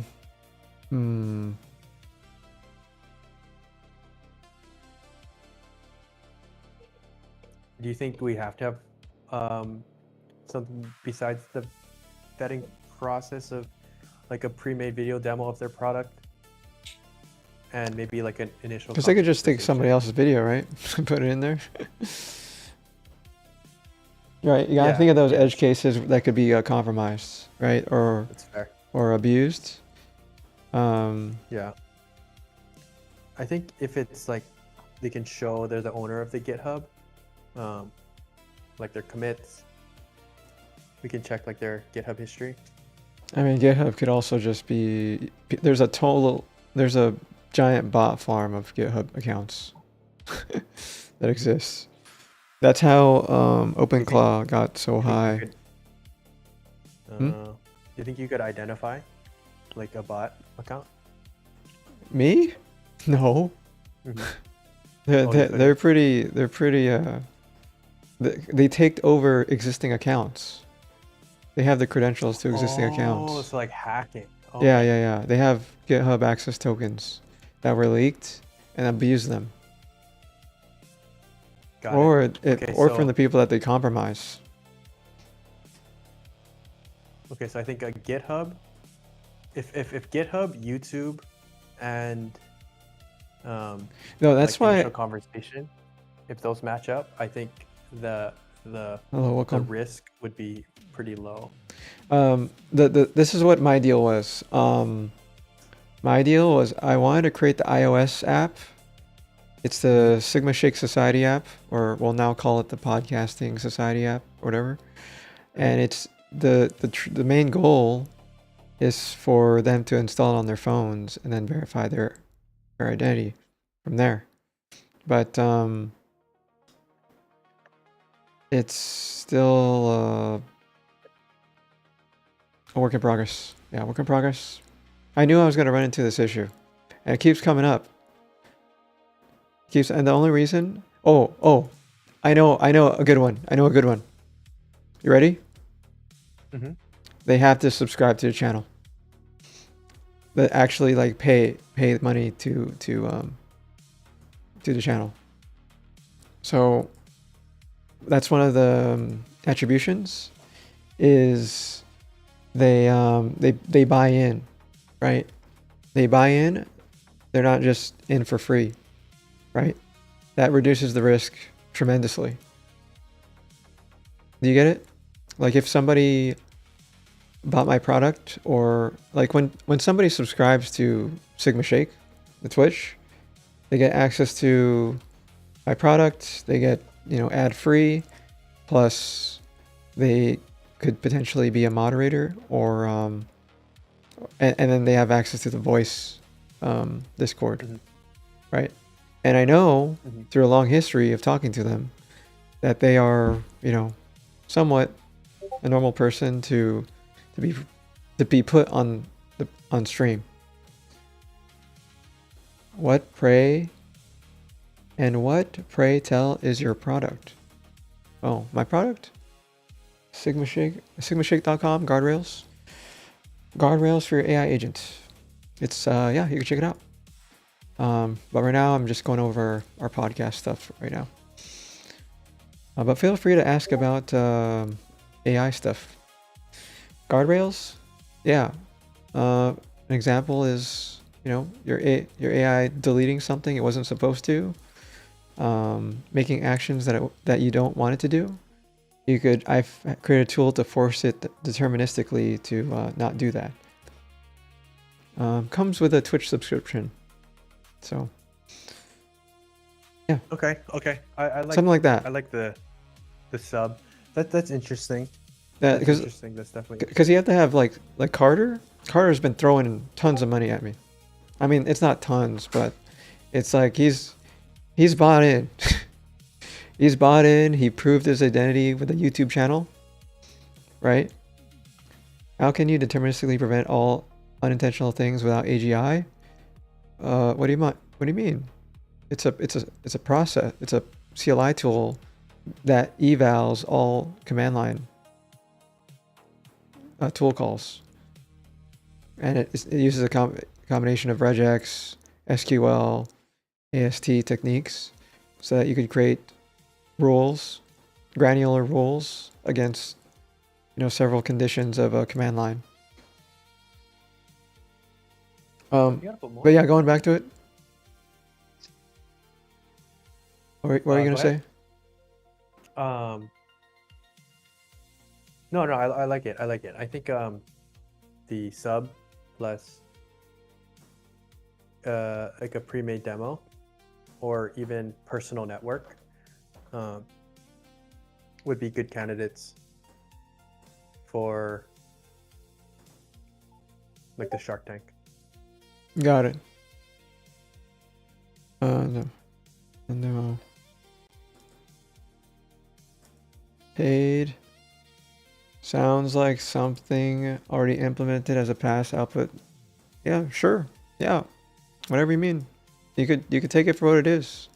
It exists and people buy it. So it's good to be skeptical. But yeah, there could be competitions in the space, right? If somebody creates something, that means if somebody creates something doesn't mean that they're the only one that could create that thing, right? Plus, yeah, you could take it for what it is. How much users do I have? It says somewhere it's like 60 something. 60 users, 60 customers. Nice, 60 customers. Hell yeah. That's dope. But it comes with a Twitch sub, you know, so it's like Yeah. you get it anyway. Some people don't use it. Wait, Some people use. Wait, you have 60 subs? Oh, of all time. Usually once they get a sub, as long as it's active, they're able to log in. Oh, And there's gift subs gotcha. too. But yeah, it's not all per month. They do expire. Yeah. Yeah, they do expire. Guys, if you guys got a Twitch Prime, Twitch Prime. Yeah, you could get it with Twitch Prime too. drop it. We don't have that much people. Anyway, Twitch subs tell you nothing about whether or not people are willing to pay for such thing, whether or not you're intrinsically useful. Yeah, they will tell me. Plus, I use it all the time. Do you have any evidence that it actually prevents agents from doing dumb things? Yes, because I use it all the time. I made it for myself for the past 4 months. I've been using it. It helps me force using the right tool that I want. like using my tokenomics tools like Graphicfy, RTK, etc. Hey, you could be skeptical. You could be skeptical, but yeah, people buy it. So I don't, and it's very useful to me. I use it. I don't code without it. I don't code without it. Yeah, I think that's good. And as long as I think like an interview as well. Just like Interview. a one-on-one interview. One-on-one interview.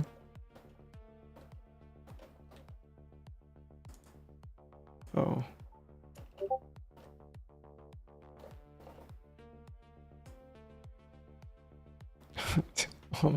Guy, my guy,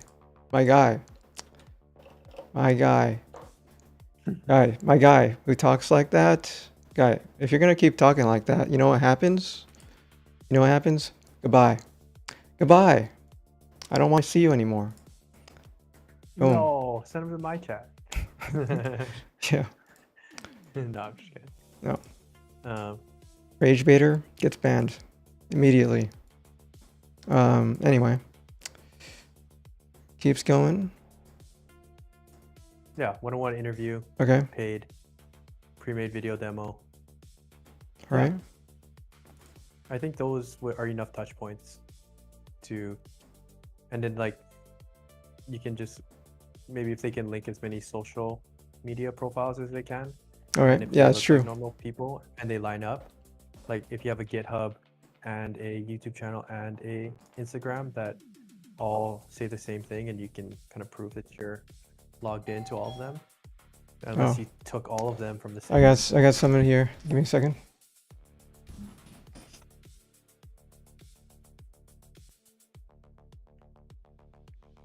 Hey chat, how are we doing?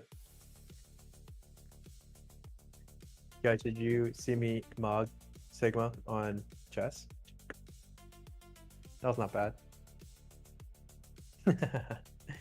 No, he's this guy's cooking. This guy's cooking. You guys are so lucky. This guy's so smart. I wish I found him earlier. This guy's incredibly smart. Yeah. You're gonna work out? Okay. I might go later. Yeah, this guy is incredibly smart.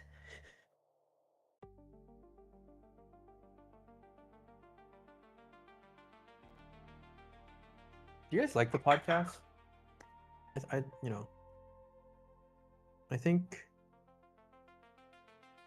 people are pretty good. Otherwise,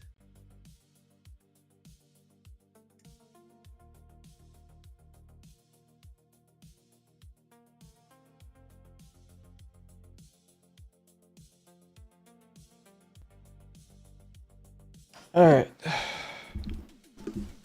What's next? It's 4. Okay. I'm gonna set a timer. I'm gonna set a timer when 1 hour in. All right. You in? Okay, GitHub, social media. Good. Man, 1 hour interview. One-on-one interview. I'm not sure about the one-on-one interview. what do you mean? Oh, it's because it I think it's just like, for example, you go to a party, right? You didn't necessarily interview that every single person in that room to be in that party. It's just like, I know this guy, he's cool, type of thing. And then it's like the trust effect, right? Of how a party is formed. Like, that guy trusts that guy, and that guy trusts another guy. But yeah, you're right. There has to be some additional layer there. Yeah. Makes sense. Because like it doesn't scale too. But yeah, you're right. We're not like interviewing like a ton of people at a time. Yeah, it's Or just like are one we? a week. Or are we? This is for the. I think it's just. This is. I wouldn't call this for the. The. Oh, this is not for the Shark Tank thing. This is for the Shark Tank thing, but Oh, it doesn't okay. scale Oh. to do one interview for all the people trying to show their products. Or I guess like the people, like the finalists, Uh huh. is what I meant. Like if we break it down to like 2 people, Break it down to 2 people. or like once we, I guess it's not scalable. I think the one-on-one interview might be if we're Oh wait, a you know little what? on the edge. On a, what's it on the what's it called? The thing that you guys were advertising all the time. The vibe something. $1 Vibe Club or something like that. Oh, Dollar Vibe Club. Dollar Vibe Club, yeah. Oh, You know how it asks for all the yeah. socials and stuff? Yeah, we could also just pull from that community, because Hunter and Tommy definitely interview a lot of people. They bring a lot of people on stream. Got it. Got it. Makes sense. At least at the beginning, right? I think eventually we can figure it out how to get like real people, Mm-hmm. or people outside. I think at the beginning we just like really hand select people. Yeah, like for example, for the people that have history, like they're in my chat for the past, However, couple of weeks, months, whatever. They're automatically good. I could let them through. yeah, history. Yeah, I think we rely pretty heavily on history for at least at the beginning. Mm-hmm. So I guess let's find what bad is, because we've been identifying what good is, what's bad.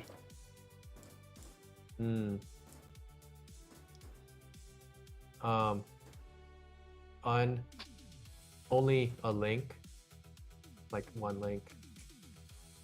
One no link. socials. One link. Those. Or like a link, like basically just a link to their project, no socials. Like yeah, that's all they have.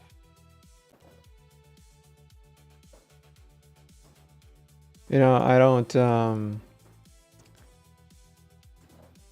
don't. I don't use most socials at all. But yeah, like if you really want to be, if you really are in it to show off your project, you have to show your identity. Yeah. Right. Yep.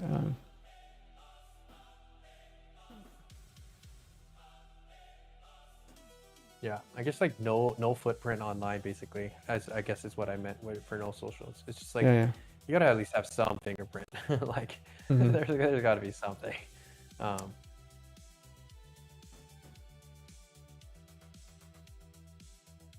I think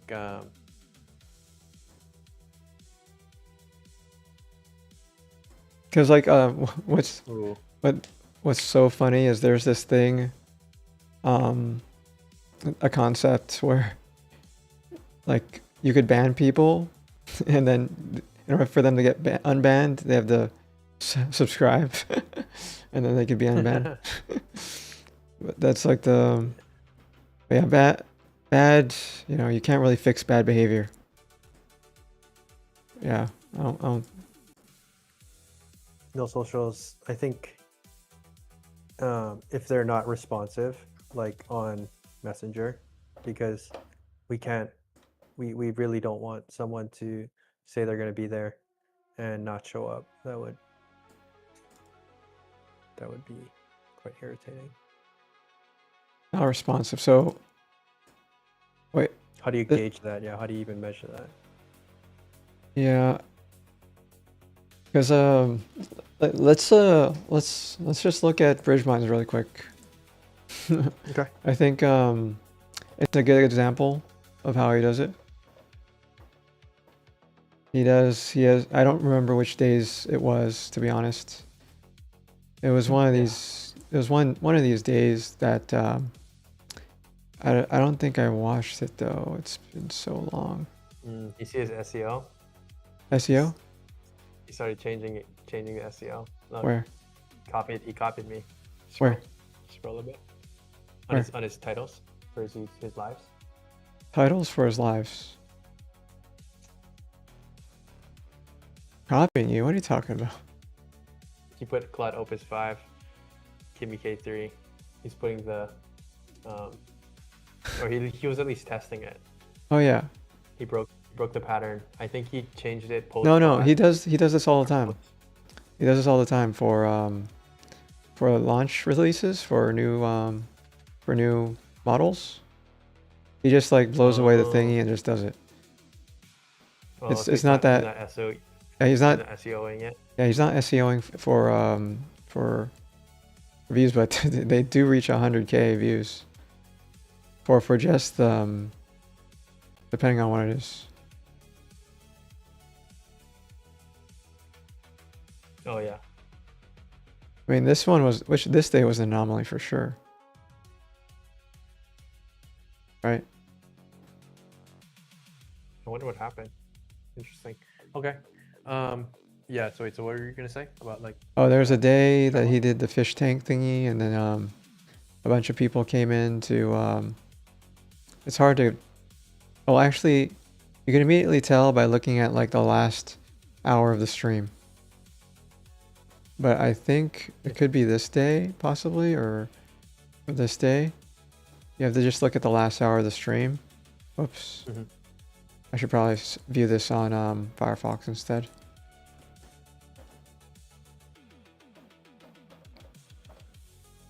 Why is that? Ad blocker. Got it. Okay, so it is one of these Good. ones. It's so interesting. Like, I run ads and stuff for my clients, and I ad block everything. Yeah. The tracking, the tracking. Oh yeah. Did you know that that if you watch one of my YouTube videos, or if you watch one of Bridget's videos, he can actually retarget his audience, so he can send you ads for his products if you watch his channel. If I watch his channel, what happens? Say that again. He can retarget his own audience on YouTube. So if you watch a Bridge My video, he can send an ad to you directly. Send to me directly. Yeah, it's called retargeting. So I just have to view all his videos? Or if you view any of his videos, he can put like a I don't know exactly how it works, but like a cookie kind of deal, where he can make sure that he sends like an ad to your to you because you viewed his video. Oh, okay. If he had a product to advertise on YouTube. Yeah. So like, and other things that people do is they sell their audience lists, their retargeting audience lists to big companies, and then they like, let's just say it's like Whisperflow. He could sell his list to Whisperflow, and Whisperflow would just target ads to those people. I see. Makes sense. Isn't that crazy? Yeah. Yeah. The ad targeting is a crazy business. But that's why like a lot of these like email lists, they go off, because what you can do is like, if you have a big email list, you can sell that email list to someone running ads. And let's just say you have like a very niched out email list, like a newsletter, then you can sell that data like for Makes big sense. bucks. Yeah, because you can get tracked via like if you have an email linked to your Facebook, you can send Facebook ads to emails if you have a list. I feel like ads are for the weak-minded. Like I don't think I've ever been hypnotized for anything, because the thing is I live on Linux majority of my life, or majority of my internet life, and so I never ran into ads. And as soon as I got like a work laptop, I started viewing the internet without ad blocker, and it was I'm like, what the heck? And then I meet all these people, they say, man, I hate these ads. I'm like, what are you talking about? Because I haven't dealt with an ad Yeah. in my life. Other than doing it without, the thing. But yeah, it's a interesting experience. But yeah, this is crazy. Like this is what I'm not showing my screen or Yeah. you're I the can see delay. it. But like he has a bunch of people. This is called a stage, a space where it's just you. Only loudspeakers are able to be promoted up there, but you can have a whole audience in your own Discord. And so we could do that as well. Instead of just We the would need a private. pretty- Yeah. We would need a pretty pop in Discord. Yeah, that's what's happening. Like ideally the people that come in are private to the Discord, so they're able to yeah, we trust them a lot more. I mean, that looks good, honestly. Like I like that. Like they're able to put the links in the chats. It's not crazy. However, ours is slightly more secure. You don't just have a bunch of people in there saying random stuff. Like right now, it's the best time to be in Discord because there's no crazy amount of people in there. But once there is, that's when I think it sort of gets out of hand and you got to figure out how to scale. But yeah, for example, if they're on Discord, they already have things linked up there, their phone number, Discord account. The only thing that we're missing is oh man, on the other browser. We're missing history. History.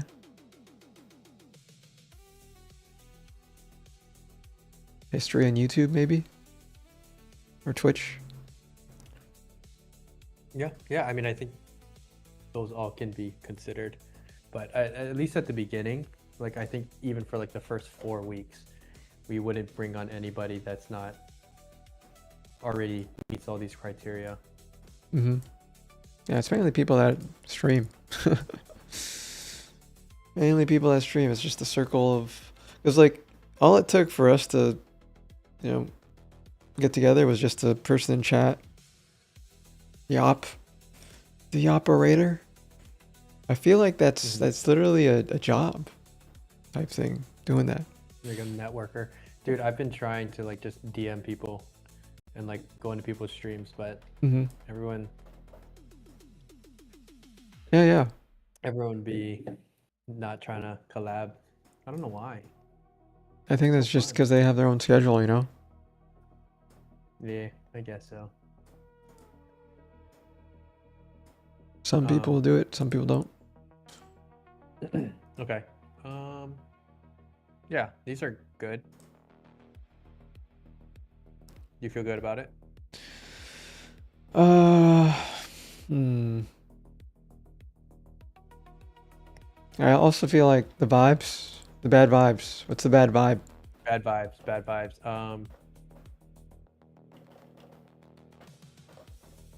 I think, yeah. I think that one's pretty just like self-explanatory.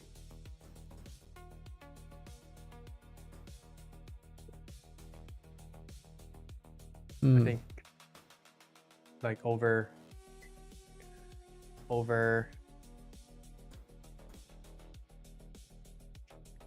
I mean, yeah, I think if they're like mean, Yeah, just bad vibes. I think bad vibes includes yeah, like a lot of it's a it. great way to. There's a lot to go into it. Like Yeah, like I think it's just like a real check. like you could literally just go into their stream and figure that out, right? And then their chat history.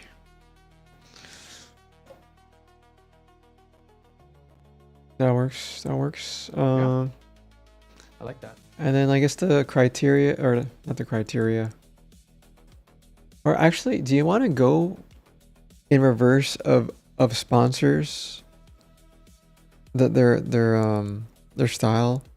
I think the only way we could figure that out is from we reverse engineering sponsorships. Like, how do we get ready to be a sponsor? Or To immediately qualify. how do we immediately qualify? Yeah. So we have to go from to reverse engineer how it works. Yeah. I mean, I'm pretty, I kind of know how that works. Oh. You know, actually, I mean, I used to do partnerships at Cloud9. Mm-hmm. Okay. So what do you want to know? Do we get paid before or after? I think it should be paid before, right? Yeah, it's always before. Mm. Sometimes we do 50-50, But I also the thing is, isn't there like the delivery, right? What we need to show, right? Like, don't you want to write that down, or do you just want to keep that on the secret sauce list? No. No, we can. All right. Like what are we gonna deliver? Yeah, You're talking about like the actual sponsorship deliverables. The delivery. Why would they choose us for that time being? Oh, I see. Okay. Oh, so you're thinking more like media kit Like, yeah. kind of deal. Why they choose us? Like our portfolio. Like, I really think if we build up, because I was looking up on Spotify and Apple Podcast. And we need to make a portfolio of tracks, you know? Spawn or ships, yeah. So we have our portfolio, we publish. Which is, I mean, you can just check our live streams, or, you know, I have all my metrics on hand. Like I have a media kit. Okay.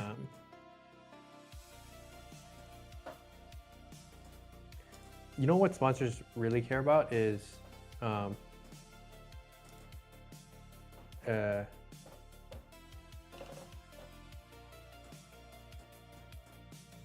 they really care about how, okay, so like the big thing with sponsorships is like, is the material they're going to be using, will it be able to be what's the word, like what the commercial rights are? So basically, like, can they reuse it for their ads, or right, because our faces will be in it, right? And Yo, I want to use Sigma Shake for my coding. It's only $5 a month. I can sub. Yeah, you already subbed. You already have access. You already have access. It says you're a gifted sub. Access? You do. You just log in with Twitch. Just log in with Twitch. Oh. But if you already got a gifted sub, I think you automatically get it by logging in with Twitch.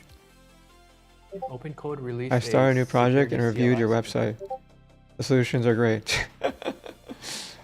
The other guy said he was hating on me. I banned him. Sorry, my open code.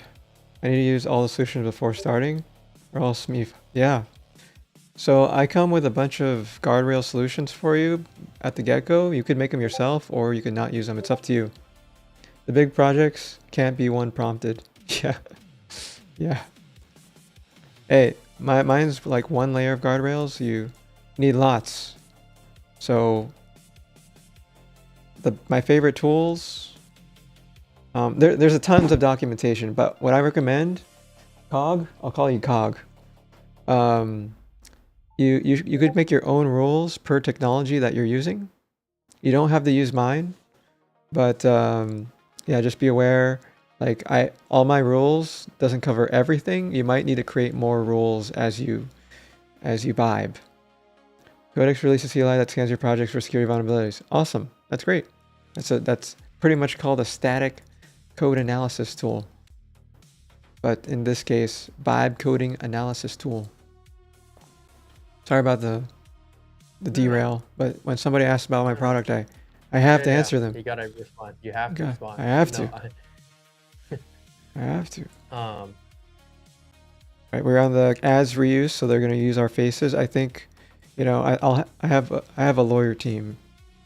You have your media team. I have a lawyer team. So you could they'll review all the stuff in writing. Hmm? I'm feeling like I know what your team consists of, but I will not say anything. Yeah. Anyway. Yes. Ads reuse.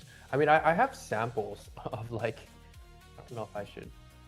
I have samples of like my Cloud9 sponsorship. Yeah, you don't contracts. want to do that. Don't say anything. I also don't have those, allegedly. Yeah, got it. Yeah, because we. The thing is, a lot of times like they'll just use ads, or they'll use like our faces to make ads, and sometimes those ads make tons of money. You and the sunglasses? Yeah, It has to be probably. It'll probably be me in the sunglasses too. Dude, the organic, like ads, those are the best. Like UGC kind of stuff. Like I don't real know what that people, means. Not looking, user generated content, like real faces, like not even mega popular stuff. That's kind of what kills for ads right now. Oh man, that reminds me. I didn't put my thing on. Oh, whatever. Because like this whole time, in order to prevent my face to be like stolen, I just kept putting my Goku filter on. My aura filter. Your aura filter. Would you be interested in doing like a sponsored stream with me? Because I have sponsors. Yeah, of course, man. I just need to get paid and show money and give it to Mrs. Sigma, and get more tokens. Okay, I'll put some stuff out. I'll put some. If you can build a media kit for yourself, because I have mine.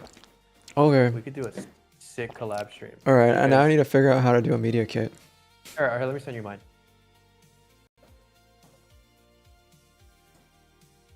Media kit. So that's like priority number 1 is for me. Yes. You need a media kit. Okay. There you go. Here's mine. You can pull it up on stream if you want. Oh, it's that. Oh, because it's meant to be public anyway. Yeah. These are. Oh, don't go on the second page though. Then don't even let me look at it. No, then. it's nothing. It's nothing. I didn't click on it yet.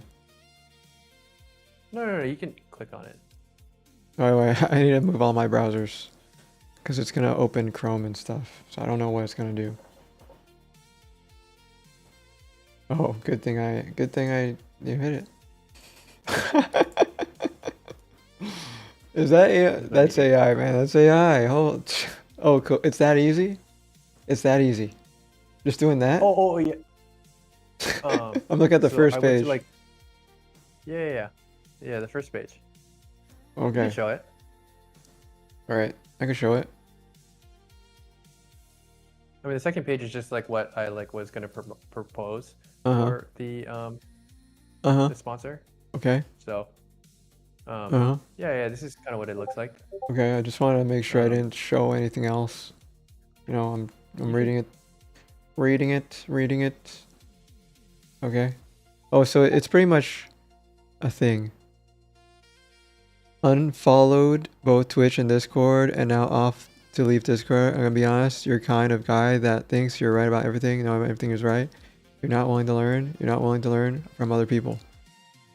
Okay. Wait, what's this? You've been defeated past 3 days. Unmod me, bro. Don't be back. Trust me. How did I unmod you? When did I unmod you? I didn't touch anything. Wait, what? Milsey is just going hard and saying I unmodded him and unfollowed, or what do you call it? Did all these things, but I didn't do anything. Literally just booted up my stream. Didn't touch a single thing. But we'll see what it is. This on YouTube. This on my guy. I didn't touch anything.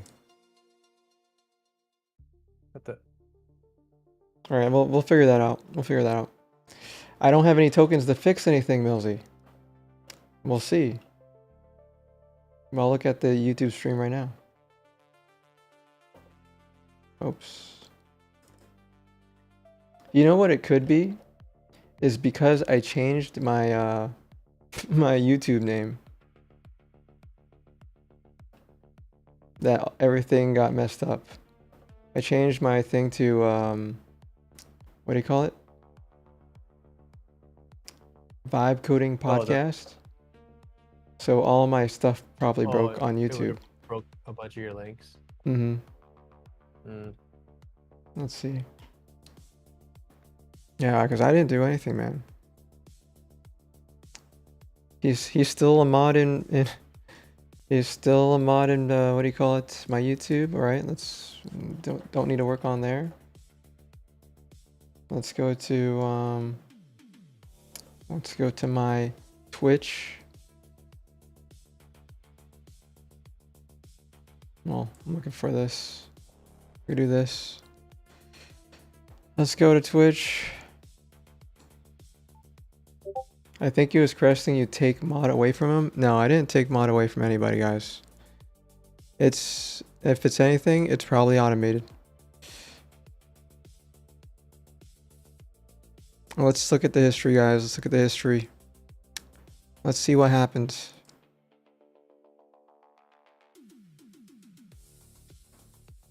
Roles manager. He's still a mod. He's trolling, guys. He's trolling. Look at this. It says moderator right here. And then let's look at Discord. All right, let's look at Discord. Let's look at Discord, guys.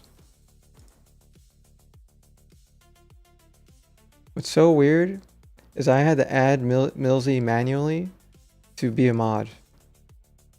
All right, we're looking. We're trying to look for my servers. Server settings. Roles. Right? Mods. Permissions. Members. Yeah, I couldn't add him. I was trying to add him in Millsy. I did this. Right? See? Look. What? I did this. He's not showing up. So I don't know what's happening, guys. Oh, interesting. So it's probably like, it's probably something that needs to happen, guys. I don't know what it is. But he just left. He's just left and unfollowed, I guess. So that wasn't me. That wasn't me, man. Rip Millsy. Rip Millsy. I mean, he's nothing's been touched. But I don't know what's going on there. He's not blocked. I read his messages. Yeah, I read all his messages. So he must be trolling, guys. I have no idea. Look at the messages. This is all the stuff that he sent me, guys. There's nothing here.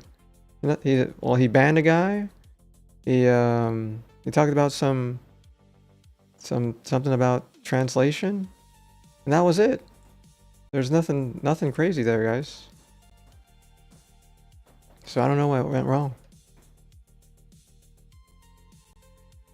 So yeah, I have no idea, guys. No idea. No idea. He's still a mod. Is it because he has 2 accounts or something? And he keeps thinking that I remember he has another account though. Maybe he's just confused about that. And Oh, no. You should reread the message. Never mind. I just reread the message. what is it? What is it? Unfollowed both Twitch and Discord. Now off to leave Discord. I'm gonna be honest. You're kind of guy. Before that. All right, let's see. Okay, don't be about to be a dick to me for the past few days. Unmod me, bro. I didn't unmod him. Trust me, when I burn a bridge, I'm done. What's that? We No, he just says, saw that. unmod me, bro. I won't be back. Unmod me, bro. I won't be back. Oh, okay. Let's see what's this. Talking about this. Talking about this. I read his messages. Yeah, I don't know. I told him, yeah, static code analysis, that tool.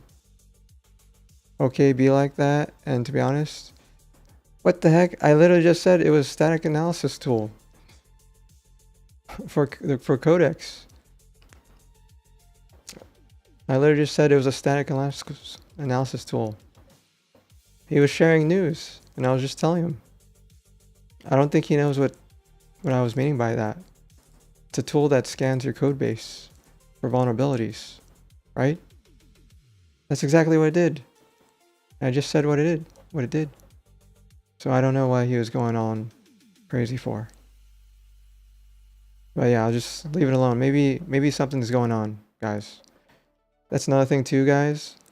In a job interview, you're gonna be asked a question, and it's gonna say, "How do you deal with a guy that's just very grumpy?" And you just say, you know, sometimes they just have some stuff going on in their life, you know, and you just gotta let them be and sort of be there, you know.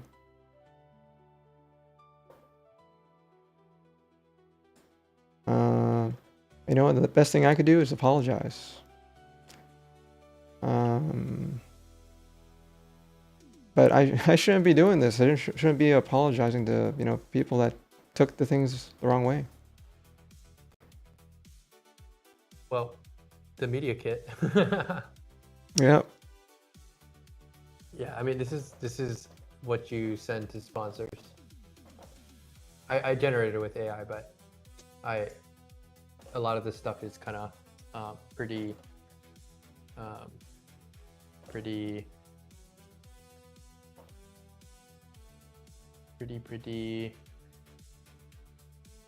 what's the word? Okay. Yes. So you could just use AI to generate this, is what you're saying. Well, Is this it took me does like this look like you? 2 hours. Does this picture look like you? Wait, that is me. Are you sure? Oh, I mean, there's definitely some AI in that face. Sure. now that you zoom in. No, you zoom in. Does it look like the same like mouth and stuff? Is your teeth perfect? No. That's fine. It's fine. It's good enough. That kind of looks like me. Okay. I look fatter in that. My face looks kind of fat in that picture. Oh, I see. But that I just wanted to take a. I liked it. My team made it for me. They thought it was funny. Yeah, it is funny. No, I think because when I have AI, I just had a bunch of pictures. I could show you my history. All right, let's see. Yeah, but I basically just put in my analytics on YouTube, and yeah, I mean, I hand typed basically all of it.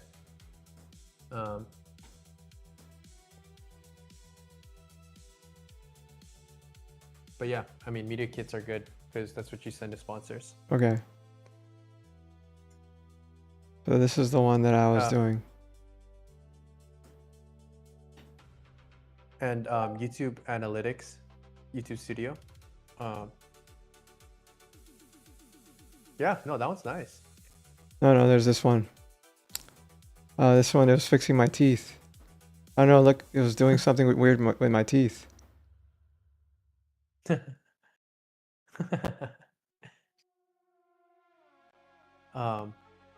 But yeah, I mean, yeah,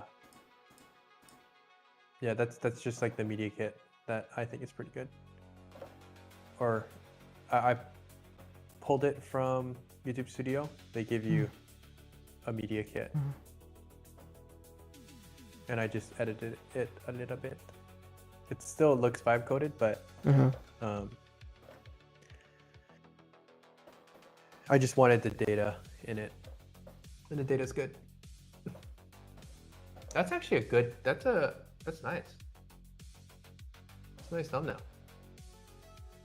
I would probably throw a little live sticker on it, but besides that, it looks good.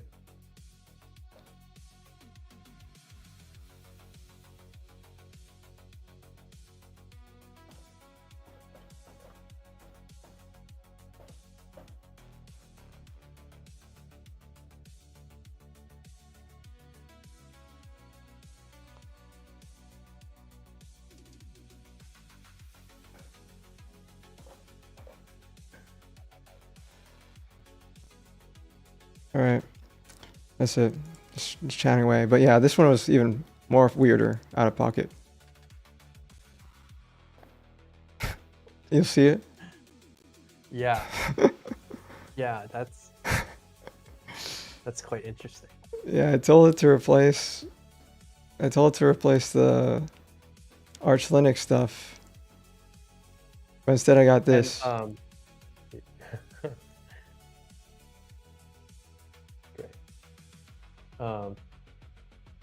I mean, honestly, if we really want to get sponsors for this, probably have to rely kind of heavily on Carter. True. Because he could easily pull a sponsor like right off the bat. I mean, I could probably pull one if I really wanted to. But I just But didn't know I you could do this. I thought this is all handwritten and stuff. Oh, it is handwritten. Is it? But your team just wrote- literally just like I mean your team made it, so this was no, my team generated. This was generated No, by no. Those are my YouTube analytics. Yeah. No. All. The only thing that was AI generated. Well, I guess the formatting, but.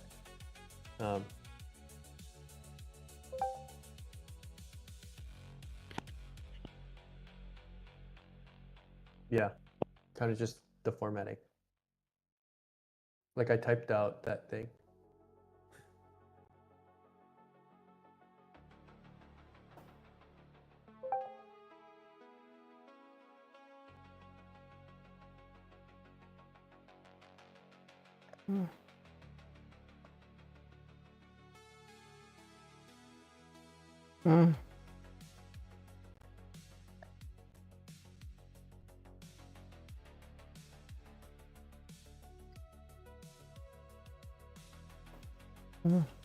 What the heck? He's talking about something technical. Wait, what happened? Oh no, let me just figure this out real quick. You talk into space. Okay. I'll keep the stream.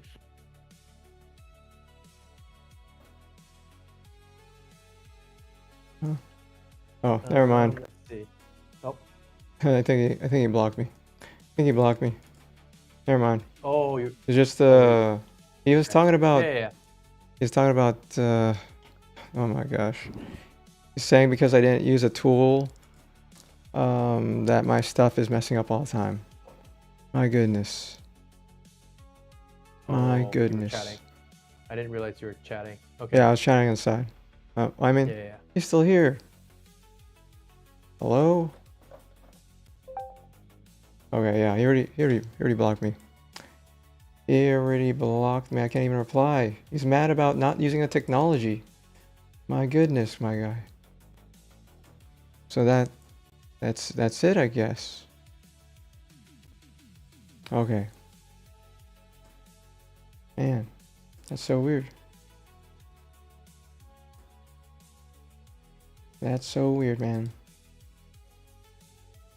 Oh, yeah, I don't really have to do anything other than just to unmod manually. Other than just unmod. It's so weird. Weird things happen, my guys. Like I don't know what to say. But yeah, I guess I don't know what. It was because of not using a technology. a particular technology to help me with my coding. Is why he was mad. Like yeah, for the Yeah, respect. I mean, you don't have to. Yeah, I yeah. mean, yeah. Yeah, it's so weird. Yeah. Weird, man. You want to talk about the other thing? Yeah, yes. All right, let me write, like, so this would probably be just a prompt to just edit this all, right? No, I wrote that. Oh, it's from by hand, the stuff. Yes. Or at least Vibe edited it, Okay. or Vibe wrote it. Vibrate. I mean, yeah. Like this is normally what a media kit looks like, and this is all from analytics. Okay. And this is generated that's like just- every, like once, generated once Yeah, you just generate once on YouTube Studio. on YouTube Studio. Really? Mhm. Oh, I know how to export the data, but do you just throw it in ChatGPT afterwards? If you dig in to a bunch of stuff, like a bunch of the settings, like more in like the. Oh, you know what? No. If you're not monetized, you don't get a. No, never mind. You don't get it. Got it. You don't get a media kit. Yeah. Got it. I see. Makes sense. No worries. I was curious how you were able to generate this, if anything. Right. So Yeah, no, I don't have the. I still needed to create the media kit anyway, right? Yeah, you still need to create one, but Oh, okay. because Alright. that's how you pitch yourself to the sponsors. Gotta go. Take care, which is good. Awesome. Great to hear, man. See ya. Man, and having to deal with whatever that was, man. I don't know what to say, man. I don't know what to say. Yeah, it throws you off. And I have my life stuff too, man. My life stuff. I got. I guess the more community as you grow, the more I could see why. Bridge Mind like streams for a little bit, because you're doing all these things, right? You're working, and then you have all this other things going on. The more people you know, the more craziness goes on, right? It's Yeah. either Oh. yeah, like not getting enough attention, or not getting your share of the pie, or something. What?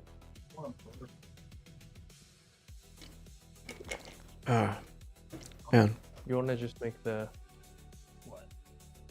Make the media kit, damn it. Make the media kit. Oh, he's talking. Yeah, sorry, I'm talking to my brother. Yeah, no worries. I got it. It doesn't get as like soft if you just. That's the only way to make it. All right, we got the Yeah, media I'll kit. just do that. So the YouTube stats. And you can probably use your Twitch analytics. All right, Twitch analytics, cool. Okay. I guess these. Actually, I'm gonna. Go ahead. I'll look for a sponsor. Hopefully, we can do a dual sponsorship. I'll find something. Like, I thought you wanted to do more of a history or portfolio. But you could just immediately get one. I mean, my YouTube is pretty good. Okay, got it. Well, thank you for bringing me in. I got you. I haven't done one yet, so. Okay. But I mean, I can. You could Yeah. you could I get a lot of outreach. over promise, under deliver, but yes, you could get my hopes up. But I will, I'll just tell me what to do. I'll do my best. But I'm not putting the pressure on you. We just met, guys. My guy. We just met. I know, but you're such a good dude. I just like want to help you. Oh, thanks. Appreciate you. Makes me want to cry. Don't cry, please. Don't cry. Okay, next.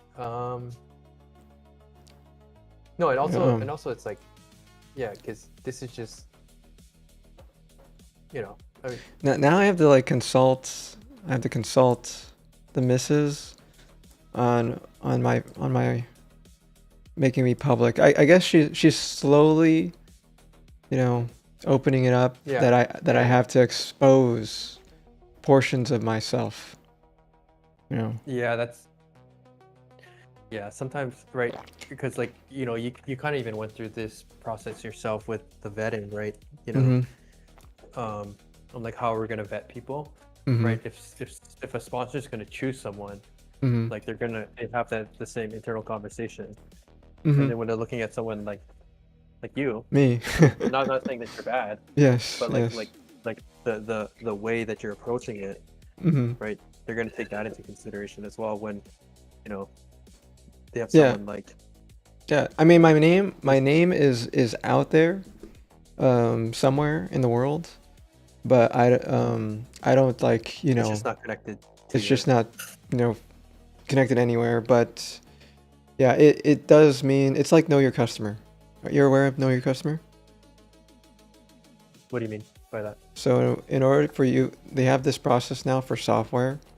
In order to publish on any like storefront, like Mhm. a Stripe or a Twitch or a YouTube, you have to, provide your phone number, your name, address, um, potentially social security, a driver's license, a state ID, a picture, um, confirmation using persona, to Mhm. etc. to verify Mhm. that you're like a legitimate person, Yeah, legitimate identity and stuff. yeah. I used Like to we're work not in doing bank that here compliance. with the media kit, but it's it's Yeah, I there. used to work with like infosec and like Nice. compliance um, Mm-hmm. when I was a product manager. Oh my Okay. goodness, we got into some battles. I'm not gonna lie. It's like, yeah, I mean, you already know my personality, Mm-hmm. right? Like, um, yeah, we got into some battles, man. Oh my goodness. So I just think it's so funny that you're on that side. Yeah. Um, I there's a I understand like the risks, dealing with you want to release something as soon as possible.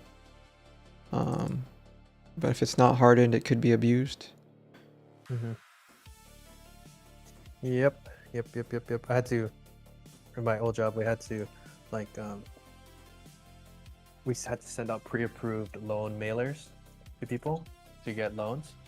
Um, and the security on that was, I think it was like a month of meetings Mm-hmm. just to, like, send the mail list because, oh my goodness, it Just to would, send a mail list? Oh man. yeah, because we're pre-approving people to take out a loan with the bank. Mm. Yes, Oh my yes. goodness, that was a nightmare. Holy Was moly. that before the financial? Yeah, you're not that old. I was like before the financial Yeah, no, crisis, no, that was after. where That was people, after. Oh my god. yeah. Ever since that, it became there's a lot of scrutiny now. A lot of Yeah. scrutiny. Yeah. So, yeah, media kits are good. Um, Yeah, to look it on the side.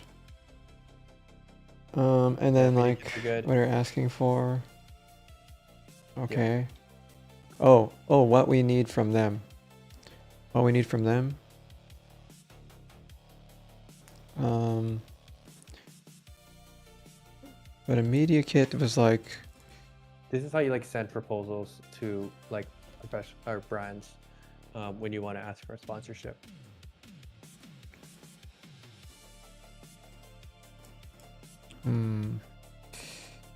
yeah, cause like the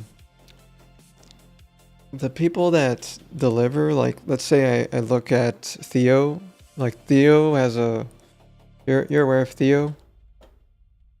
You guys always Theo talk, but I don't. T3 D3.gd. This one.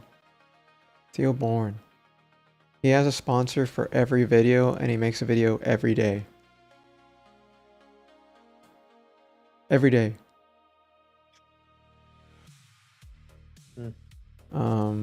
Yeah. They're about 30 to 40 minutes long. But he's probably making the most. That's what according to Carter. Because he's able to have a sponsor slot in every single video and crank out videos every day. So I think that's the level that we ideally want to be at. I mean, it's gonna take a while. Yeah. But you know, if you replicate it and replicate it in a, because these people only, okay, let me tell you about the opportunity here, right? Of us versus them, or me versus them, at least for now, as a comparison. Like, I may stream longer and I don't have a team, but at least I could stream long. Right? And then, like, when people stop viewing, they see this video, they move on with their life, but what are they doing for the next 23 hours and 30 minutes, right? That's the opportunity, is that amount of time. And I always do that for everybody. All right. I mean, the thing that I want to do is make sponsorships sexy. Because, like, the thing is, like, when you hear about an ad, you immediately, like, tune out, right? But if you're cooking with a product like Cloudflare, people will be like, yes, you know, it's good, right? I should use that. That's like what people want to see. They don't want to see no unrelated ads to their things, right? So that's why I said about sponsorships. Could be like unrelated sponsorships might not be the ideal target products that we want to show, because it's just an immediate turn off. But it does pay the bills for the time being. I mean, you gotta start somewhere, but ideally there's like a whole list that I could like give you that like we could vouch for, type of thing. Yeah. And that's, those are, I mean, the best, honestly, the way to sponsorships, honestly, is History. someone like Carter, Got it. or even me. Got it. But I haven't really wanted to do that.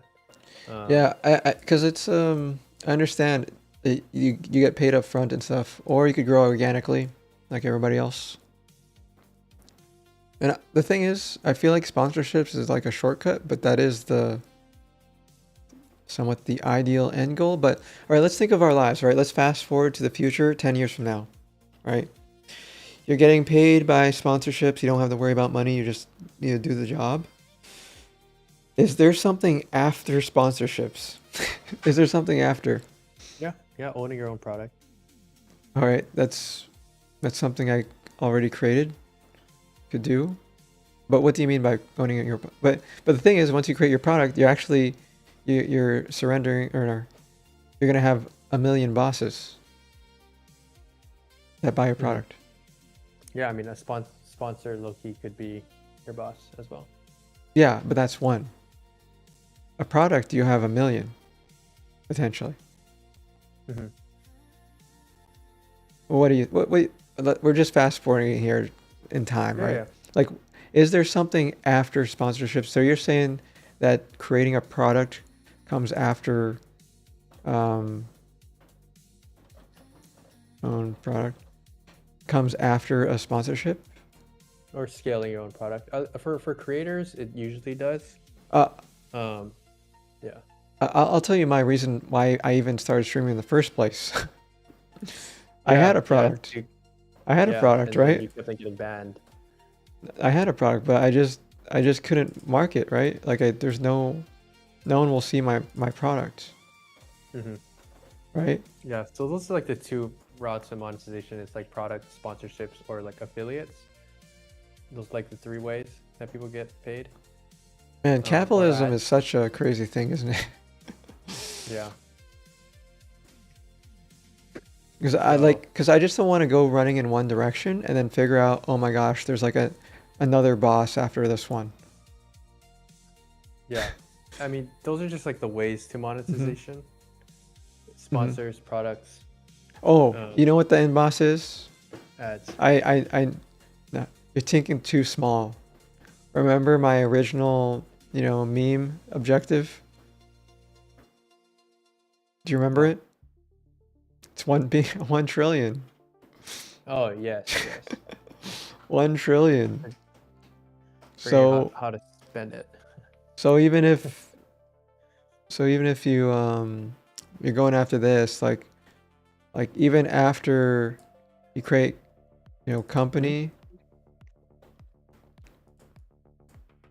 company, product turns into company, and then it goes into IPO, and then you I don't know, you sell some shares, sell, then buy, oops, then buy. Yeah, it's like yeah, you do it over and over. I guess the future is just Elon's life, you know? Yeah, I'm just fast forwarding here to see if to just verify, like, one is getting out of the rat race, right? That's like one thing. But I feel like you already are, in a way. Give or take. In a way. That's just capitalism. Yeah. But it's just this endless cycle, right? Like there's like I guess there's yeah, I don't want to go into doomerism over here or anything like that. Oh, no. I know what I'm getting myself into. Yeah. We're creating something fun, something that, makes some beer money or more. Hopefully more. Yep. At least pay for my tokens. But yeah, I just wanted to know like what there was that we weren't thinking of if we were to target, because like the reason why I'm looking at sponsorships to begin with is because of Ludwig, right? Right. I mean that's how most creator companies will scale, is through sponsors. Like if I at Cloud9 it was like 80% sponsorships, like all the revenue, But or seed investors. I wonder if there's a market I think what this is for us is like diversity in our portfolio type of thing. Something that's it's not all 80% come from one thing. This is another thing, right?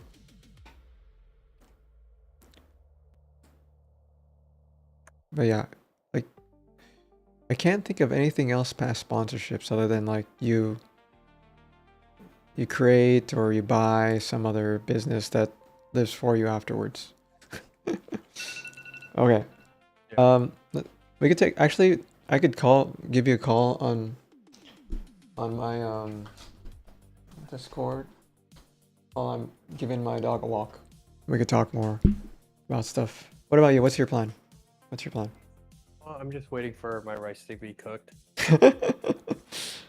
Doesn't that take only like 30 minutes?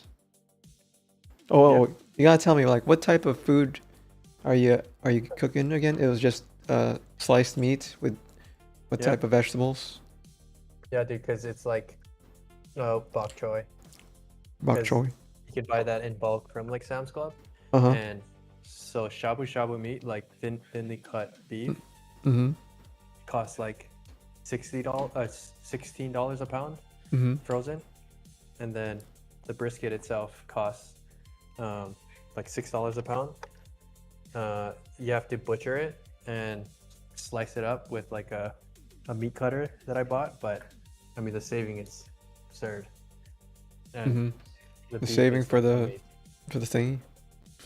Yeah, or like the money I save on the beef is phenomenal.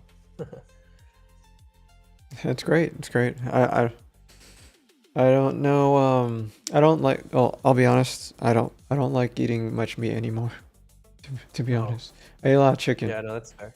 I eat a lot of chicken Yeah. is mainly because of what it does to my body. My body just can't accept meat anymore. Red meat. Damn. Yeah. So I'm just in with the chicken and other stuff. But I don't really miss it. You know, once you're away from something for a while, Yeah, I can yeah, still eat yeah. it, but I need to eat like a ton of like fiber or vegetables to go with it. Some vegetables don't provide enough fiber for me anyway. Yeah, Okay, well, let me go on my walk yeah, out. I think do I need to call you from my phone or join this with my phone? I- yeah, I think you can switch it over if you want. Mm-hmm. All right. Give me a second. Let me see. I could call this call or something. Let me see. Yeah, I think you can just switch it. Start call. Are we in the same thing? Did you have to accept another call? Or no? Was it another call? Hello? Hello? Oh, it's on a different thing. It doesn't hear it. It doesn't hear it. It's a totally different, what do you call it? Source. So I have to hang up. I could just chat with you from the, the other thing. No worries. I'll hang up here. I'll hang up here.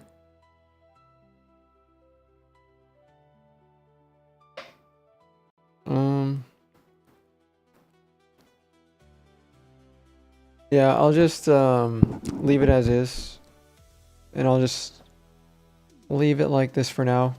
I'll be back. Just be AFK for a bit, guys. That's usually how we do it. That's usually how we do it, guys. Alright, I'll be back. 20 minutes or so.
back.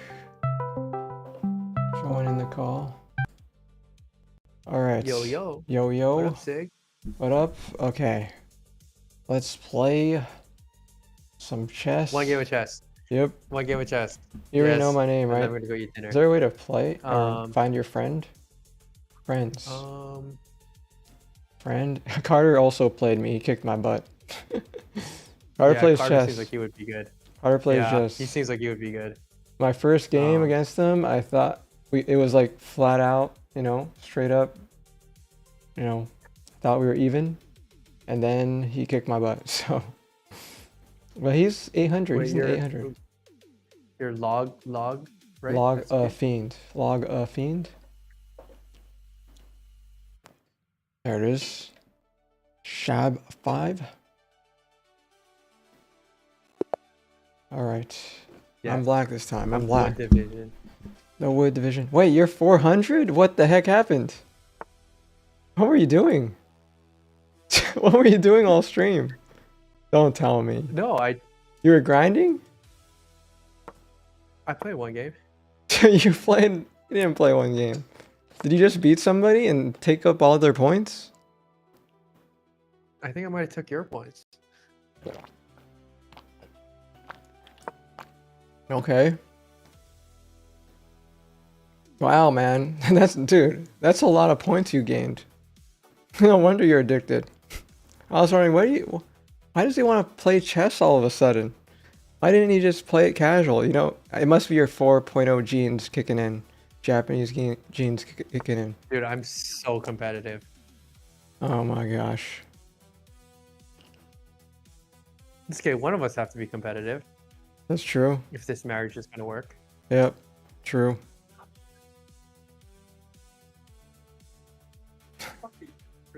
Yeah, that's fine. Yeah.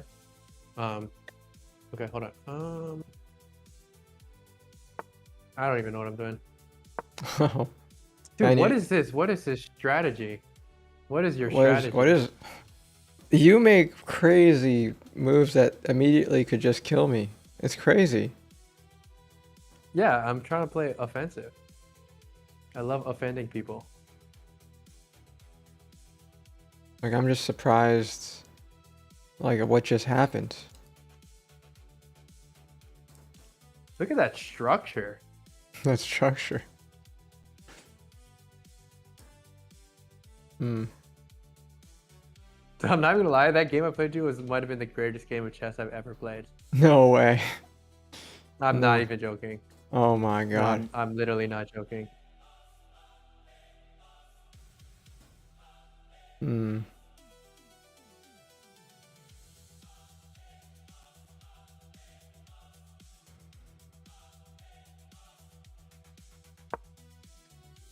Yo.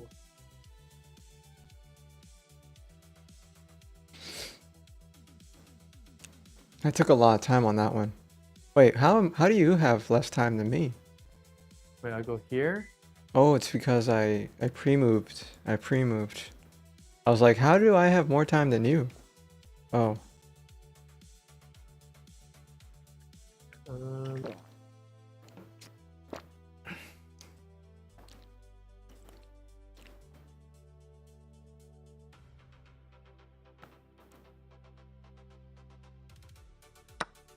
I don't want to break the structure, but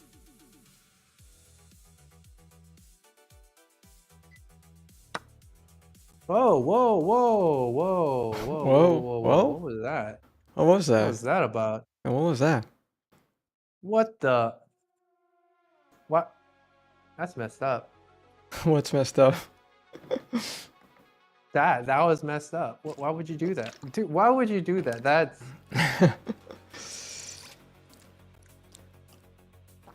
that was just disrespectful. What are you talking about? Disrespectful. What are you Why talking would you about? just- for a pawn, dude? For a For pawn? a pawn, bro? Yeah, what are you talking Oh about? my gosh.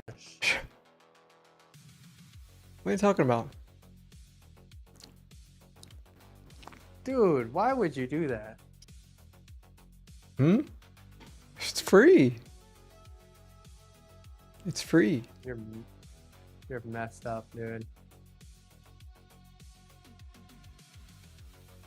Get your ass out of there. Why are you invading my that felt personal.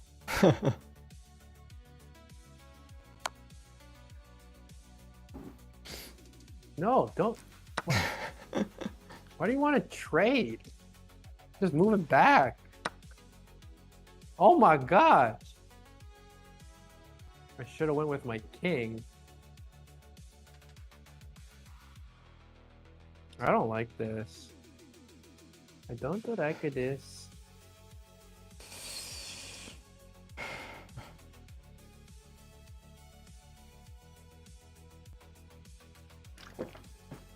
Like I said, I play the cool moves. Playing the cool moves.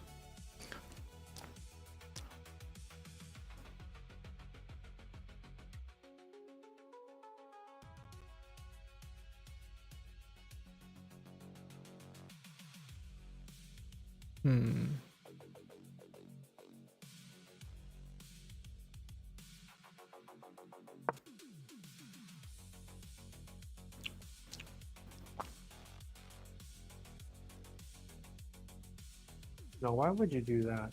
Oh, because it's unprotected.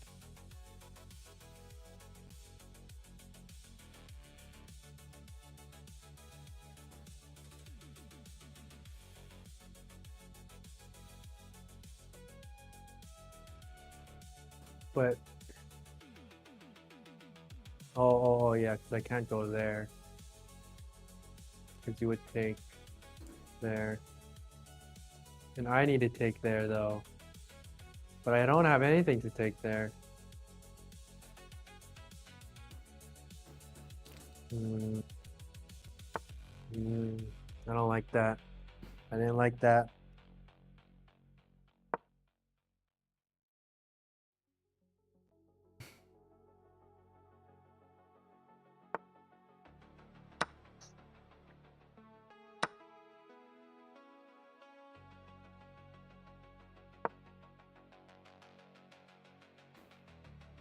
I don't like how much you're trading with me.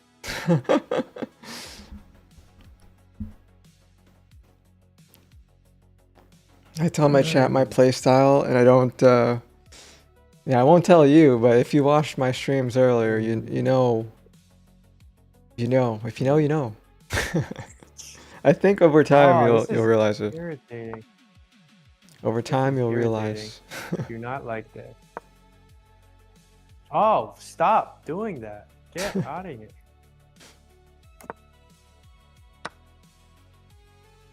Oh my gosh. This is not going well.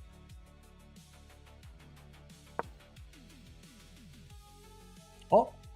Oh, you.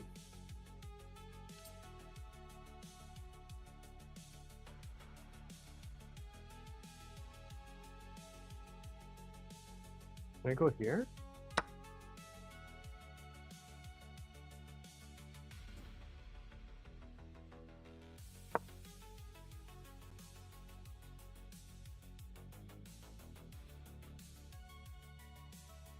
Oh.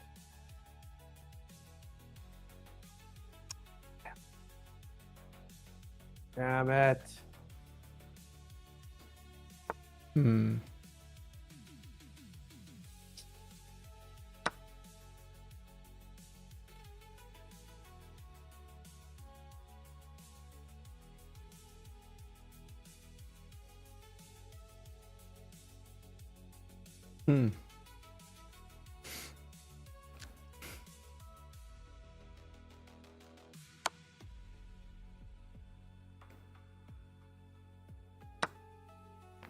Oh my gosh. I'm like, huh? God damn it. Trying to do something?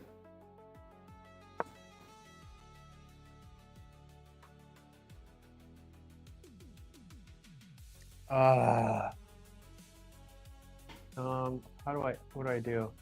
What do I do? You concede. You're Zion. No, I ain't, no, I never give up. Hell no. Yeah, because I blunder all the time. I blunder all the Yeah, I time. know. Oh my. Oh my. Oh my god. No. Bro, why did a horse move like that? There is no horse that has ever moved like that. Horses go straight and sideways. Oh, I guess that's kind of what happened. No, that guy go diagonal. Oh, don't freaking castle like that, bro. Don't DM me like that. You know you don't need a castle. Yeah, I did it anyway. That's I just did it anyway. dirty. That's just dirty. Good game. Oh, Good game. Man, Good I'm surprised I game, won good that. game. You lost 170. how much did I lose? 178. Oh my god. You know how hard it took me? You know how hard it took me to get like what do you call it? To 300? It took me like 30 games of just normal fighting against normal people to get to 300. I told you, like, that was like the best game I've ever played in my life. Like, I don't even know what happened. Oh man. Like, I took that. I took that loss All right. with pride. you did. Yeah. Okay. Man, Wow. that was good.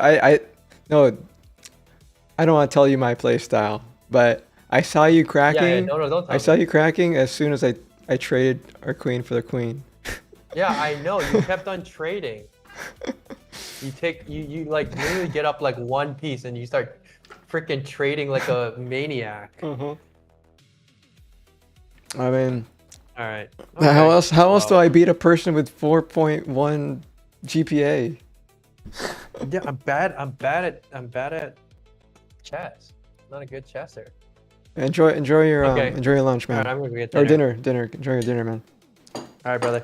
I will talk to you later, Yep, and yep. I can't wait for our podcast tomorrow. Yeah, I'll probably jump exactly. on Yeah, later today, maybe. Yeah, We'll yeah. see. Yeah. Oh, you have all the Alright, boss. notes? Do you want to send me all those notes? Yeah. It's unreadable. Oh my gosh! You just send me it in text form, or do I Okay. have to write it from scratch? Do I have to write it from scratch? Okay, I'll write it from scratch. No worries. All Okay, right. I'll talk to you later. Talk to you later. Alright, See ya. boss. Peace. Peace. All right.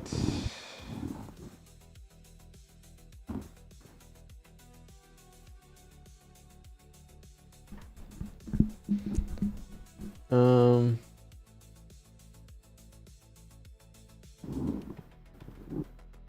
All right. Okay, let's finish up my food. I finish up my food, and let's enjoy some YouTube videos.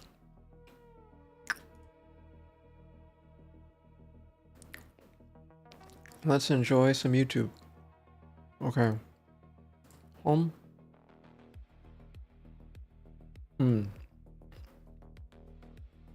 Let's see here. YouTube videos. Man, AI algorithm is messed up. Oh, man, we didn't listen to the news. Oh. Man, I didn't get to finish that Sam Altman, my Combinator video. Oh, that's the best one.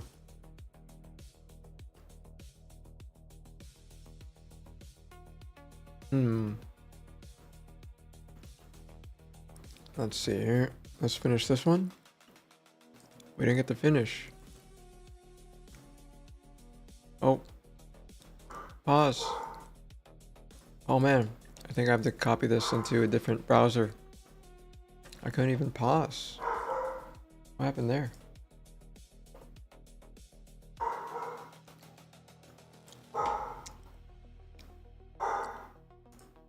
But today it sounds fait accompli, right? Yeah. But that Oh, gotta pause the music.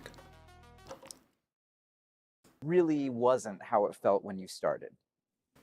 It's really hard because it like is the only thing people want to Huh? talk about. It's really What's hard. going on? What's going on? Aye, aye.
To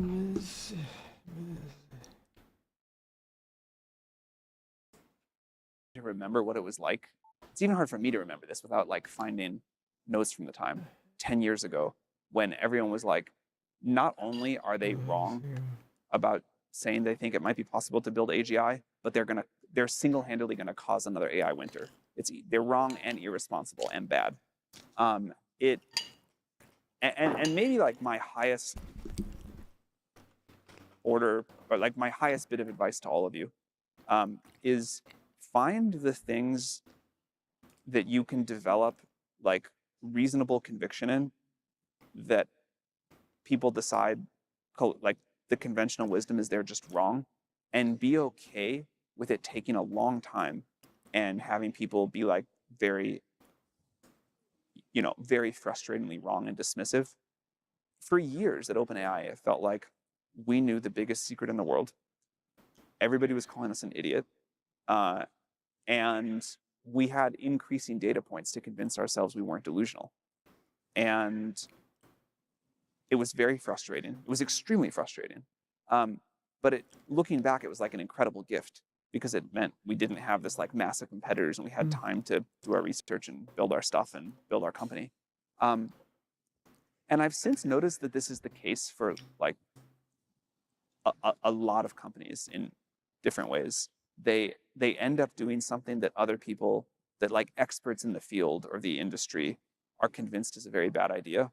And on the other side of this, if you're starting the same startup as everybody else, it's like you get a lot of hype and you can raise a lot of money, but it's sort of like those are much less frequently the big outcomes. So if I were you all, I would figure out what the really big brand new thing is that is possible now that wasn't possible a few years ago. In our case, it was no AI had really been working, and then the deep learning magic moment happened and the world didn't update enough. This is another great PGism. The world does not understand how to intuit exponentials. And so they missed this one. There's gotta be new exponentials forming right now. I don't know what they are. But if you can figure those out, and if you can develop continuing conviction based on more data, be grateful that the world doesn't understand. They will eventually. This is like a huge superpower. It sounds like in your journey, there were like a few different things that stacked. Maybe the first one was even that AGI was possible to be built, and finding other people who believed that thing. You know, it didn't matter that lots of people didn't think it was possible. It mattered that you found really, really smart people who did believe that. Yeah, we used to joke that only 50 people in the world believed that AGI was possible, but it was okay because 45 of them worked at OpenAI. And I think that's kind of true. Like, you don't need a ton of people. And in fact, saying the heretical thing was probably why those people wanted to like all be together. So again, I think like really figuring out what you believe, being willing to be misunderstood for a long time, and bringing together the like crew of misfits that believes it. That's also what YC was like in the early days. One of the things that people in the room are probably thinking is like, well, I believe this thing, but I haven't found my people yet. Like, is that delusion? You know, what is that actually maybe even a gate that you would propose people have? It's like, well, you need to find, 5 people who might believe that, or even one, like a co-founder. People, maybe that's one of the explanations for why we like co-founders at YC so much. Yeah, I think if you can't find anybody else that shares your belief, you should pay attention to that. And it's also very hard to do a startup on your own and very lonely. But I don't think you need to find a lot of people. And in fact, if everybody believes it, that's also like a bad sign. The question, I don't know if this is still what feels like the limiter on more startups, but 5 or 10 years ago, what felt like was limiting the number of good startups YC could fund is figuring out how to solve the co-founder matching problem. Like, a lot of really talented people, and they just couldn't find their tribe. They couldn't find their people. It used to be very heretical that YC told people they had to move to San Francisco. And looking back, it was clearly right. Like, I don't know if this is still going to be true for the next 10 years. I suspect it will be. But the best thing you could do if you wanted to like find your people to do a startup with was to move to the Bay Area. You just like, magic happened. You got a lot of like lucky chances and collisions. I still think that's probably good advice, although I feel like I have less of an intuition for it now. I also think that I can say this, Gary probably can't. I think the premium on doing YC is bigger now than it's like ever been before. The distance between like YC and second place is expanded. And this is a reminder of the power of network effects. And so finding networks that you can be part of that help you just meet those people. Like the people that I started OpenAI with, I met like many, many years in some cases before starting OpenAI. And I kind of like got to know them over the long, like a very long career journey. And this happens again and again. And so the sooner you can put yourself just in a flow where you're going to meet the people that will be your eventual co-founders for this startup or the next one or whatever, I think the better. It takes a long time to compound. I guess I'm keying off what you just said, which is like, some of the people you ended up starting, all these different things with, you didn't necessarily know what that was for, or that it would be useful in a, sort of network setting at all. Like you just collected cool, interesting people. I mean, I think you do this. I think Peter Thiel does this really, really well. What would you say to a room full of people who are just starting out and like figuring out who their people are? Just like, yeah, highest confidence piece of advice here is just like find a way to be like mildly helpful to a lot of people. It's like fun to do. You'll see a lot of interesting stuff. It's like kind of gratifying to be helpful. But even that example you were just talking about, I met Greg Brockman, my co-founder of OpenAI, because I was a very early investor in Stripe when I was like, I don't know, 22 or something. And they were like, this was before they had, like real investors that could really help them. And they said, we're trying to close our first hire. Will you like drive down to Palo Alto tonight and have dinner with this guy to convince him he should like drop out of school and join Stripe, which was Greg Brockman. And then like 8 years later, we started a company together. So, and I could like, you could too. We could like spend the rest of this time just telling stories like that was totally unpredicted, but ended up being important in big ways. So I have, yeah, it's fun to do, and I think you should do it for its own reason, or it's like its own sake. But just like helping people a lot really goes a long way in terms of these things coming together later. I mean, I think that's actually a really important message. So one of the memes right now is, I see it on X, is live action role play. That's like one of the things that people have been saying on X. I mean, I can't tell why they're doing it because it just seems wrong to me. Like, I mean, one of the things that we really love at YC, for instance, is earnestness. And also words matter. So, this idea that what we're trying to do is a live action role play is like kind of deeply offensive to me, actually. It's very... Sorry, guys. Please don't do that. They say that about YC specifically? No, people just, attendees in this room have been tweeting that, and we'd like them to stop. What are they claim? What's the claim, Blarp? I think it's just being a little sarcastic about, and it's sarcasm is sort of the opposite of what I think you and I like. It's just like we like earnestness. It's like we're actually trying to do a thing here. I'll tell you another thing. Can I go on a little rant? Please. Okay. Rant away. One of the annoying things, I can say these things for Gary because he can't say them right now, but he'll say them for the next guy. One of the many annoying things about running YC is you just have to deal with these haters on Twitter all of the fucking time. It's so frustrating. You have to sit there and be like a statesman. Well, you're better at it. I kind of like deal with them still now. And you just want to argue with them. And the thing that I realized eventually, and take from this whatever you want, is it is very hard to run YC or run a startup or create like an actual thing of value in the world. It is very easy to go take shots on Twitter and make a sarcastic comment and get a lot of likes and feel like you're doing something really important and sticking it to the man and being like, Gary, haha, I got you, you idiot. And it will poison your soul. It is a morally bankrupt thing to do. And it's like bad in a very insidious way. Like, I totally get blowing off steam and having fun, but don't like hold yourself to a higher bar than this. It's so easy to take shots at people that are trying to do hard things and trying to build companies.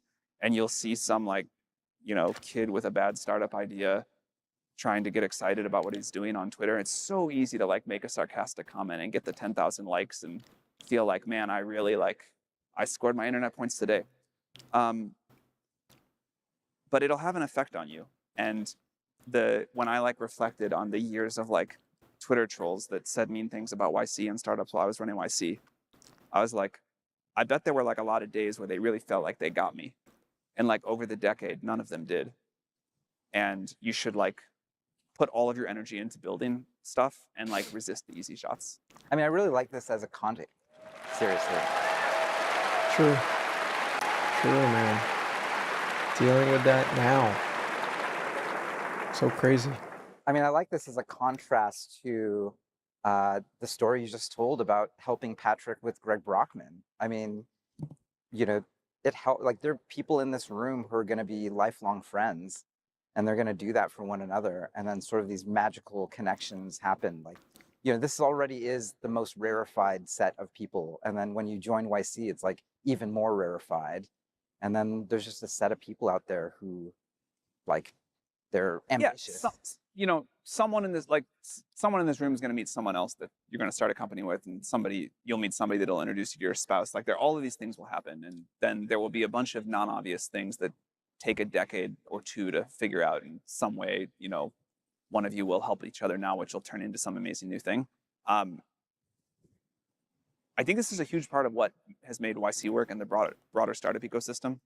I think this is like for all of the negatives of the culture of the Bay Area, this is the kind of like loose network and the spirit of helping each other, and this like very long-term outlook has been an awesome thing. Yeah. Well, let's get back to the impending AGI. Okay. I guess you had we've all had an eventful week with the Hugging Face incident. Yeah. I wonder what you can tell us about that. And I think that's actually a really big moment for people, including me, who, you know, in the past, I've been known to be skeptical about safety in AI, but on the other hand, like, this is a real moment. Like, we're entering a new moment in what's happening with these frontier models. Yeah, this is the real deal, and I think anybody who's not taking it seriously and at least a little bit scared or humbled, or a lot of those things, but at least a little bit, is not taking this seriously enough.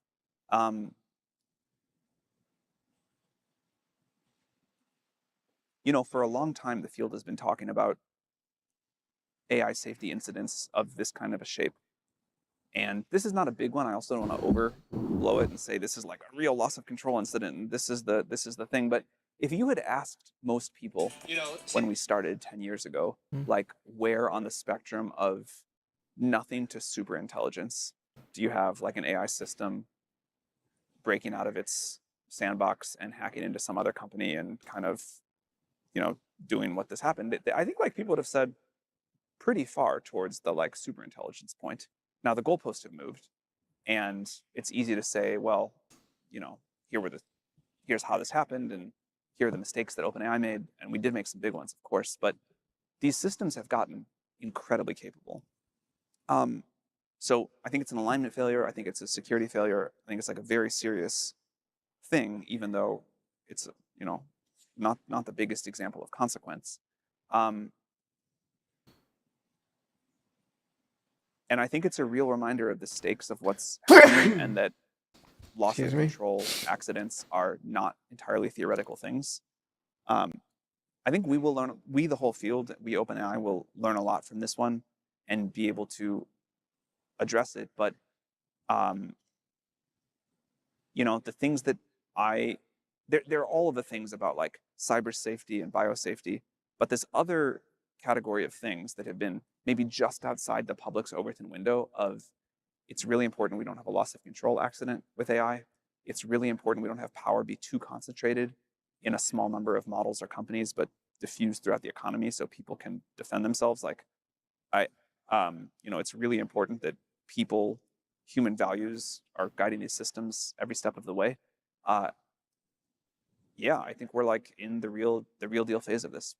I mean, I really like how you've been thinking about both concentration, but also thinking of OpenAI as a utility, which is actually a really important message, because not everyone out there is saying that message. Like, you know, Yeah. there's a lot to be worried about in terms of concentration of power. I think concentration of power has basically been bad in every moment of human history, to varying degrees, of course. But I have a real spirit, and I think this is part of the startup spirit, of thinking that the world, the economy, society is the best off when power is very widely distributed and when anybody with a great idea can start a company or make a great art project or, you know, run for office or do whatever they want. And I can totally imagine worlds where AI leads to the greatest distribution of power we've ever seen. And I can also imagine worlds where AI concentrates power to a degree we have never seen. And one company or person or model having more power than everybody or everything else on Earth put together, whatever the sci-fi stories have said, I think that's terrible, and would really, you know, maybe we would get some short-term safety benefit from that, but long-term disaster. I don't think any of us should want to be locked into one AI's or one person's or one company's moral worldview. I think startups have a very important role to play here. You know, one way that that happens is too much economic concentration in one company or one AI model. And I think startups, because of the things we talked about earlier, will be naturally very well suited to make sure that this is widely distributed. But we want to enable as many startups, as many companies, as many people as possible. And that means that we have to, you know, be fairly quite reserved about not imposing our worldview about what we think people should or shouldn't do with AI, or even what we think the good ideas are, while still making sure that we can ensure enough of a safety bar that stuff like the Hugging Face incident is not happening. One of the things is, you know, this is a room full of people who will do really amazing things. They're often right at the beginning of their career, and they might look at AI safety or concentration of power and say, well, you know, I can't really do it. That must be something the labs have to do. Like, you know, there is something they can do though. I mean, you can help on the concentration of power issue simply by starting a successful startup. If that's the only thing you do, and the economy keeps working in the kind of magic of capitalism and having this ecosystem that works together continuing, that alone would be a huge contribution. But look, I think it's very natural at the beginning of a career to doubt yourself and not assume you can go do an amazing thing. I certainly went through that. I'm sure you went through that. You kind of learn as you go on. You can do more and more. There will be far more, like, I think it is both true that, you know, maybe creating superintelligence will be the most important thing yet to happen in the history of business or human society, and also that it will pale in comparison to some new startup, something that hopefully one of you will do. And so this whole trap of like, this is the end of history, this is the end of the economy, like, clearly wrong. And I think the right approach is, you can now do 3 months of work in 17 minutes, but you better just go do 3 months of work in 3 months of work with whatever the new bar for that is. I guess I would be remiss in asking, you know, what alpha leak can you give us about what's the latest about what, you know, how much more awesome are the models going to be, to the extent you can say? I think it will feel like the next 6 months is like maybe equivalent to the last 2 years of model progress, something like that. So I think we'll go through like a very steep, period, which again, never a better time to do a startup than right now. I hope we can say that again every year from now on, but it's certainly true about this to any moment in history. Let's see, if someone here has an idea that feels too ambitious, what would you tell them? I would love to hear that pitch. Yeah. I'd probably be very interested in that. Yeah. Yeah, send me an email. Yeah, it sounds like it would take a similar shape to creating OpenAI, in that, like, do you need to be ready for people to attack you or dismiss you? Definitely. I mean, if you do anything that matters in the world, you will have a lot of people call you an idiot or just dismiss you. The more you do, the better you do, the more they'll attack you. The more you kind of like threaten the existing state of the world, it will just continue to escalate. One thing that I've noticed about many of the best ideas is the vision is clear. Like we wanted to build AGI, but the first steps were super unclear. Like we didn't know that we were going to be a product company. We started this nonprofit research lab for many reasons, but one of which was it really didn't occur to us that we were going to make a product that people would be able to pay for. Like this was, it was years till we came up with the idea of ChatGPT, the API.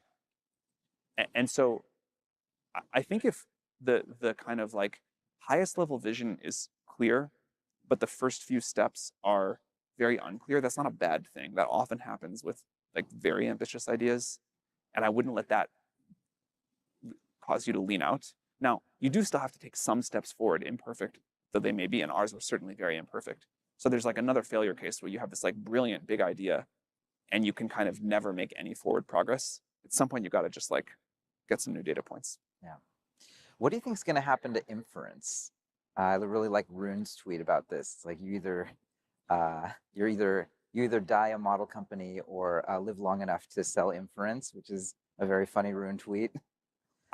I think what he meant with that tweet is, like if you end up falling off of the sort of model frontier, you can at least sell the inference. Like Which a lot of other not even the people inference, do. the training compute. Someone will, like compute is so valuable that if you buy a lot of compute as AI lab, you've been okay by the fact that you can resell it to somebody else. But separately, I would guess that worldwide demand for inference kind of subjectively grows 10x a year for the next many years. I mean, it might be, I don't know, by our accounts internal to YC, it's like might be 90,000x. I mean, it's going to be I don't one of the think wildest. the world can support that many years of 1,000x in a row. Fair enough. But we'll try our best. We'll Yeah. figure something out.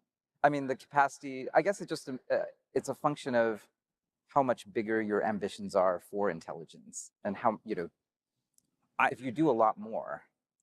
I think we will sort of never be out of the compute shortage. I've never seen any commodity quite like this one, but it seems to me like the demand for sufficiently high quality intelligence at a sufficiently low price is effectively uncapped.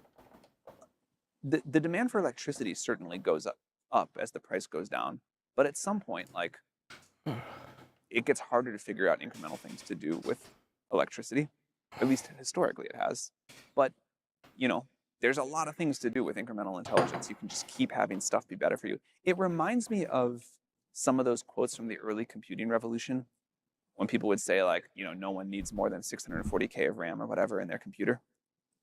Turns out you do. We just keep thinking of like more and better stuff. And I think that's going to happen with AI. And actually maybe a statistic here that I really like. 6.5 years ago, the world token leader was an OpenAI employee using about 100,000 tokens a month. And this seemed ludicrous at the time. The worldwide average per capita was like 0. Now, the worldwide average of tokens per month, which I think tokens are the dumbest metric, but it's what we have, it's like 100,000. And the token leader at OpenAI uses something in the hundreds of billions. If that happens again, which I think it probably will, then in another 6.5 years, the average person uses, let's say, 500 billion tokens a month, and the token leader uses a quadrillion or quadrillions of tokens a month. And I think that will just become the expectation. So all of these things happen, they come to pass, it's 10 years from now. What's the best version of that 10 years from now with intelligence fully on tap, super intelligence here, and we figure it out, we make it, the society makes it. I kind of think if every year people have more freedom and agency to spend more of their time doing the stuff they want to do, and they feel like the quality of life and the quality of their time is going up year after year, we'll probably be mostly okay.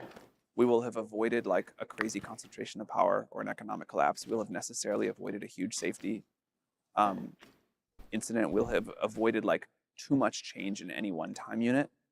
And, there's like one dystopia that I'm particularly nervous about 10 years from now is we overreact to AI safety.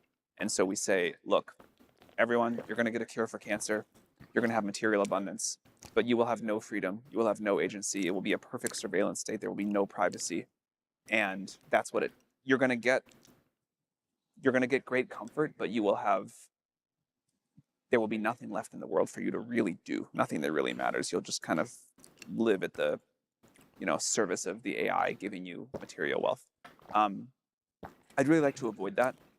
And I think it's easy to accept temporary trade-offs. So if we say every year, freedom and agency has got to go up, people have got to be more in control of their time and do more of the stuff they want, and more long-term fulfillment, I think that'd be very good. Let me put you back into sophomore year of Stanford. You're coming to YC. If you could give yourself like a message in a bottle to that Sam Altman, what would you say to him right now? It's all going to work out. Like it feels like it is a crazy and a very stressful thing to do a startup. And, my first startup didn't work out great, and it was like a sort of difficult time in my life. But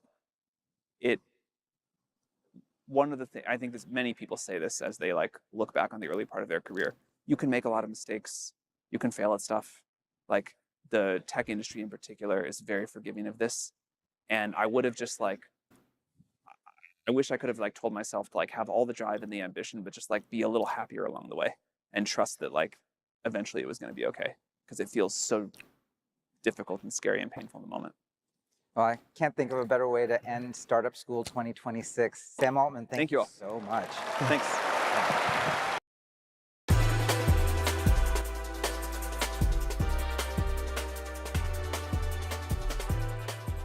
All right, Boris, we're so excited to have you here, the creator of Claude Code. Thank you. It's great to be here. Fresh off the press, you guys just shipped Opus 5 yesterday. Yes. And it seems that model performance keeps accelerating. You guys took ArcAGI 3 to 30%, which is incredible. Yes. And for context, before the best score was in the low single digits or low teens, right? Mm-hmm. What can Opus 5 do now that it couldn't versus the previous version? Yeah, there's a lot that goes into every new model, and there's a lot of new capabilities that we teach and get the model to do. Whenever you do model training, you try to teach a whole bunch of different things, and most often it doesn't work. But some subset of the things the model does learn. And sometimes it also surprises you. It has these skills, it has abilities that you actually didn't really teach it, but it just kind of learned. For 5, one example of something it does that I think no other model has done is it runs for a very long period of time. And especially when you combine Opus 5 with auto mode, it's just incredible. It can go for days, weeks, months at a time. What? It just won't stop. Damn. You don't even need to use scaffolding. So you don't need /goal, you don't need all this other stuff. It'll just go because it knows it needs to do the task.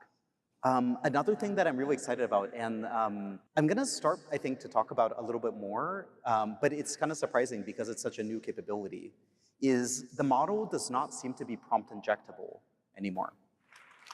Not prompt injectable. It's crazy. People have talked about this lethal trifecta for a long time. And this really affects kind of harness design and agent design and product design. Because if the model reads some instruction on the internet that's do X and Y and Z and also delete everything on the user's computer, a year ago the model would have just done it. But nowadays, Opus does not. And this has actually been the case since Opus 4.7, 4.8. Sonnet 5 has been quite good at this, Fable was quite good at it. But Opus 5 just hits a new frontier on this. So essentially, if you combine a well-aligned model, so this is essentially 3 years of research into alignment, with a prompt injection classifier, which we run for all traffic. And what this is doing is it's based on Chris Ola's mechanistic interpretability work, where it's literally, we're looking at neurons in the model's brain that light up when prompt injection happens. So the model won't even tell you, but we can actually see those neurons and we can figure out and diagnose that it's happening. And then you combine that with the auto mode classifier. And with these 3 layers, we just cannot demonstrate prompt injection anymore. Talking about a prompt injection, the other side of the coin is now the system prompt. Let's talk a bit about the new release. You actually deleted over 80% of the system prompt from Claude Code. Yes. Tell us more about that. I think something that a lot of people might not realize is Claude Code as a product and as a harness is just always changing. We're always adding stuff. We're always deleting stuff.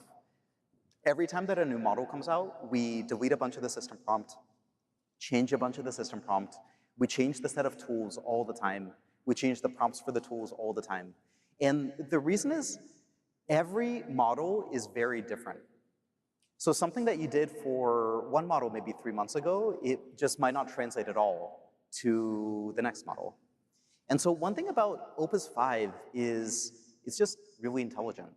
And a lot of the stuff in the system prompt was correcting for these behaviors that the model should have known, but it didn't.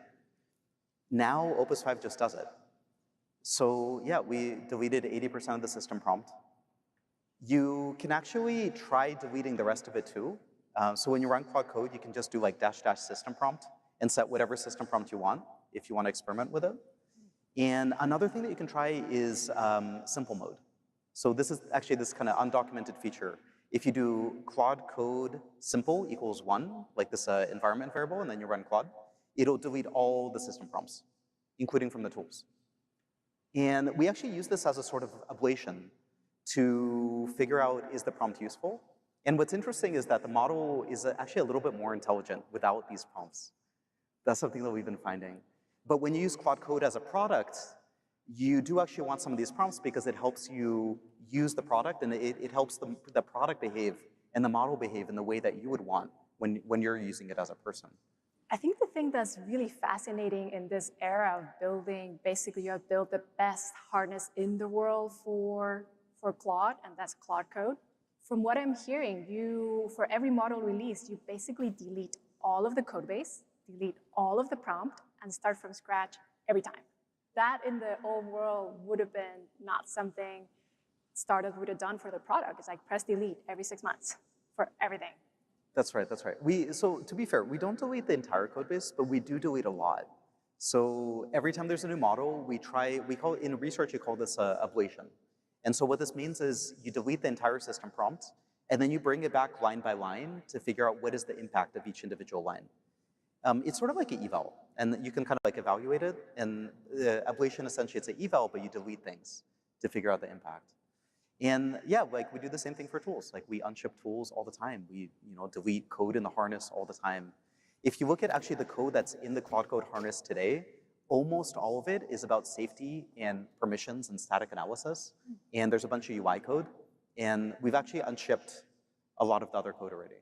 Do you think this way of building a agentic product and harness and basically doing ablations every time there's a new model release, should everyone in this room that's building AI products basically do that? Be comfortable and brave to press delete? 100%. Yeah, and for people that aren't building agentic products, but you're using Claude Code, every 6 months, delete your Claude MD, delete your skills, delete your hooks. See what the model does, and it might surprise you. And actually for Opus 5, this is something we really do recommend, is just try deleting all of these things, because the model might really just not need all those instructions that you needed for past models. Let's talk a bit about how then you build this new prompt. When there's a new model release, like for everyone in the room, everyone will want to try Opus 5 and they're gonna press delete on their system prompt. How do they go about rebuilding the system prompt? How do you set up your environment? So you do it kind of piece by piece. So the first step is you delete. The next step is you use it. And you don't want to guess what's the instruction that the model needs, because you might not predict it correctly. The thing that you want to do is you want to run it. And if it's like a custom agentic product that you're building, you want to kind of run the product. You want to see where it fails with the model. You want to see what it does well.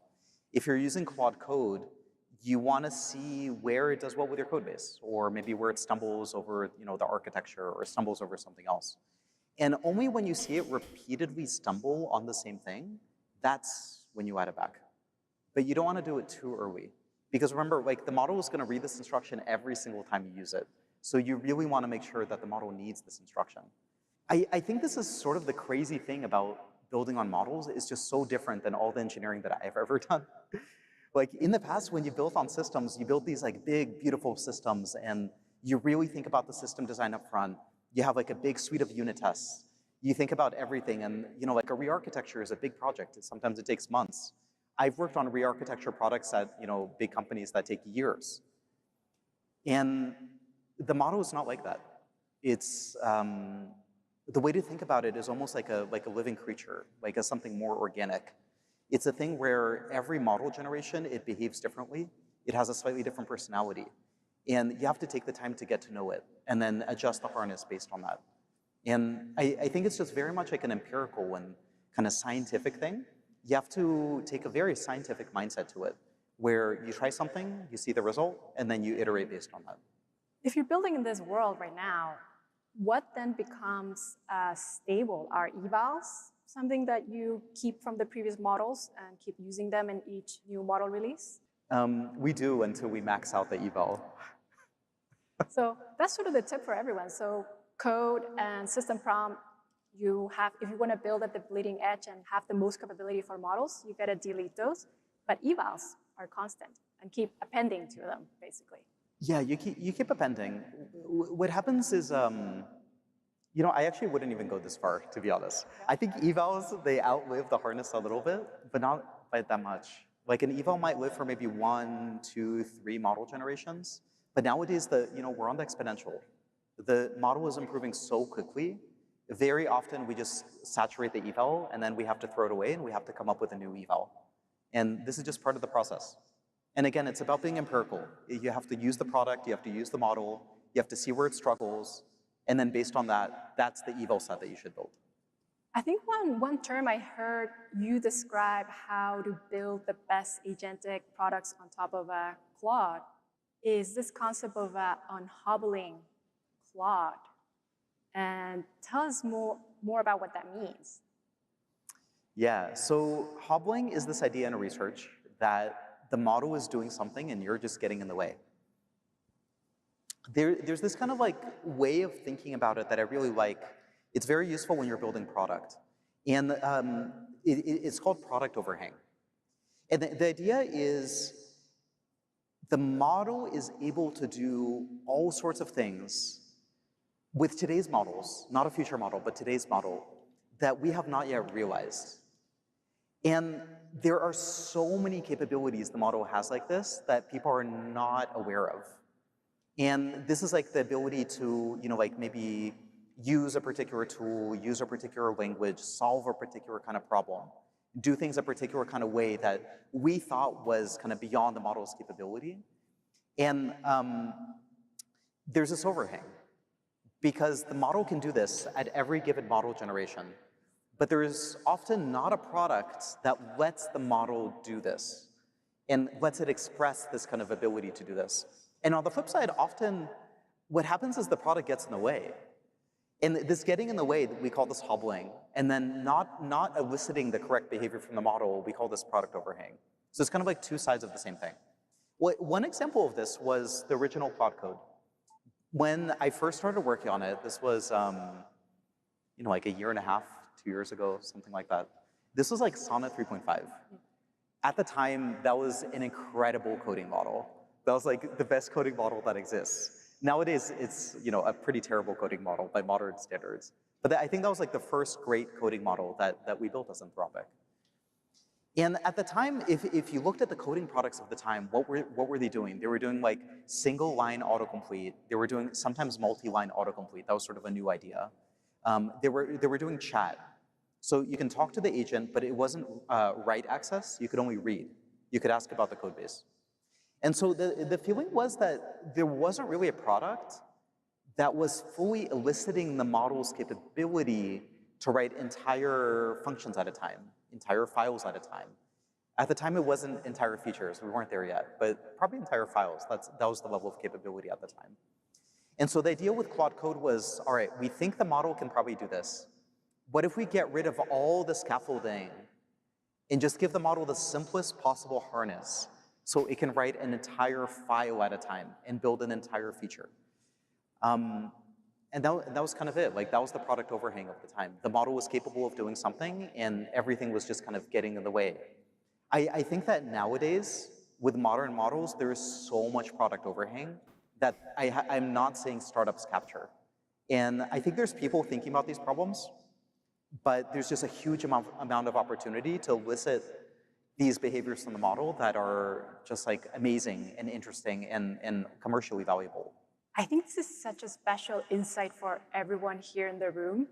Basically, all of you could create the next Claude Code if you figure out how to unhobble the models, because that's effectively the birth story of Claude Code. You unhobble Sonnet 3.5 because all the previous iterations were still getting the model very rigid in IDEs. And Claude Code was one of the first instances that gave it just a full terminal access. Yes. And that then created this amazing product just that keeps going. So let's talk about what are some areas and how should future founders here think about unhobbling Claude and fixing this product overhang? So there's a couple of things that I will think about. One is you should give the model slightly harder tasks than what you think it can do. I think a really common mistake that I see is people are using Claude Code, they're using Claude, and they just give it like way overly specific instructions. They're like, I want you to do this, but I want you to do it in this way, this way, this way. You must do like 1, then 2, then 3, then 4. And for modern models, that's actually really not the way to do it. You want to go a little bit higher level. You want to describe the task, you want to describe the guardrails, you want to describe like the exit criteria, and then just go let the model cook and come back in a little bit. And I think it'll surprise you. Like, and again, like, this is just not something that would have worked 6 months ago, but it does work today. Can you give some examples of these challenging tasks or capabilities that people should explore that it can do now that it couldn't 6 months ago? Yeah. So, okay, one example is the model can now rewrite essentially any code base from one language to a different language. It's just sort of crazy. Like, it's this work that would have taken just like a very long time as an engineer, and now the model's like quite fast at it. So one example of this is Claude Code is built on the Bun JavaScript runtime. It's an open source JavaScript runtime. It's an alternative to Node.js. It's kind of a faster node. Bun was written in Zig. Zig is a systems programming language. It's kind of like C. It's very low level. One of the problems with Zig is you have to manually manage memory. And so it's quite easy to run into situations where there's like memory leaks and other memory management issues. And so one thing that the Bun team was doing is they were having Claude fuzz the code base and try to simulate and trigger memory leaks. And they were doing this for a long period of time.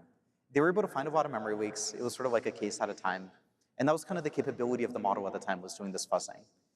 And then at some point, Jared on the team was like, okay, let's just like rewrite it. Maybe the model can do this. And I think this is like one of these test problems that he kind of threw at the model with every new model generation. And starting with Fable, the model started to be able to do it.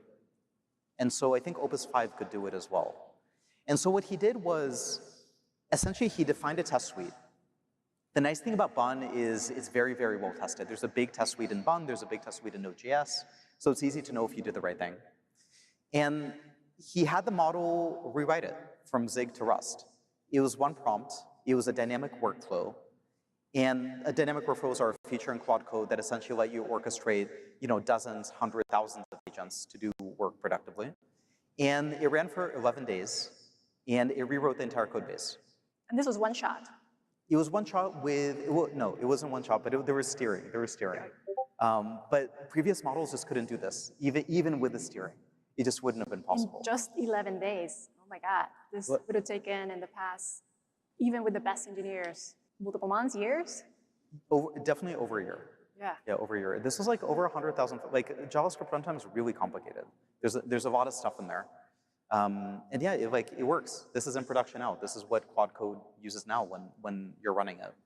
So this is kind of one example. I would give a second example also of product overhang. And so this is like a practical use case where like there's a problem you're solving. It's like a business problem, an engineering problem, a product problem. And you should just keep throwing the latest model at it to see if it'll just do it. Because even if a previous model didn't, the new one might. I think the second way to think about it is experiment. And just give yourself like freedom to play with the model and do creative things. Often it'll surprise you. So something that's actually been really popular internally that's been kind of viral within Anthropic the last couple of weeks is someone figured out that you can give Opus 5 OpenCV. Oh. And you can have a draw. And so something you can do is you can ask Opus like, hey, use OpenCV to like draw this image. And it's actually quite good. It can do like portraits, it can draw like animals, it can do like landscapes. And we didn't train the model to draw. Like it's just like the solicitation gap. Like if you ask it to do it the right way, it can just do it. And we discovered this kind of excellent just by playing around and trying creative things that didn't have direct commercial applications, but is just kind of interesting. And my hypothesis is there's probably dozens, hundreds of opportunities like this with the models of today that no one has yet realized. And the big area of research for this is basically model elicitation, right? Becoming really good at figuring out all these capabilities and asking the model to do the right thing, right? Yes. How do people get better at that? And effectively, how do people get better at prompt engineering? Do people still need to do a lot of prompt engineering, or is that changing as well? Tell us about where this is going. Yeah, I remember like a year ago, one of the most popular job openings was prompt engineer. Yeah. And then it kind of changed, and then I think it became like context engineer. So there's these kind of waves of it. I think these will kind of like come and go. I think the skill nowadays is less about prompt engineering and more about figuring out how do you give Claude a hard task that seems a little bit too hard. And then how do you make it possible for Claude to verify its work along the way? And the verification, I think, is probably the single most important thing that people do not get right, largely. One example of this is people were, we have this desktop app for Claude, and it's built using Electron. We've made it quite fast, so now it's like a pretty awesome experience. 6 months ago, it was like sluggish and it wasn't very reliable. Now it's pretty awesome, and it's the thing that most of the team uses. As an experiment, though, I wanted to see like, what would it feel like if it was native? And so what I did is I started a Claude tag session, and Claude tag is just, it's a new product we have. It's just Claude running in Slack. My first question was, hey tag, do you have access to a Mac OS runner on GitHub? And it said no, and then I hooked up a runner, so it was able to start a Mac virtual machine using GitHub. And then my second question is, I created this like empty code base that was Claude desktop app rewritten in Swift. And I asked, can you access this code base? It said no. And then I gave it access, and I was like, okay, great, now I have access. And then I was like, okay, now what I want you to do is I want you to rewrite the Electron app in Swift. I want you to run the Electron app in the Mac virtual machine, screenshot it, and then look pixel by pixel, compare it to the Swift version. Don't stop until you're done. And that was your prompt, basically? That was my prompt. And how long did this take to run? It's still running. When did you start it? It's been a little over 2 weeks. So it's like 2 weeks. 14 days, 15 days. Yeah, so I don't know if anyone in the audience has gotten Claude to run a task for more than 2 weeks. I don't know, raise your hand, anyone in the audience? Not me. Oh, crazy. All right. Some? This is like one of these, this is about elicitation. So this is really one of those examples where the model can do it today. You just have to let it do it. And you don't need the fancy stuff. You don't need /go. You don't need /loop. These help. But really all you need is give the model the task, give it a way to verify the output of its work so it doesn't get stuck, and it'll just go.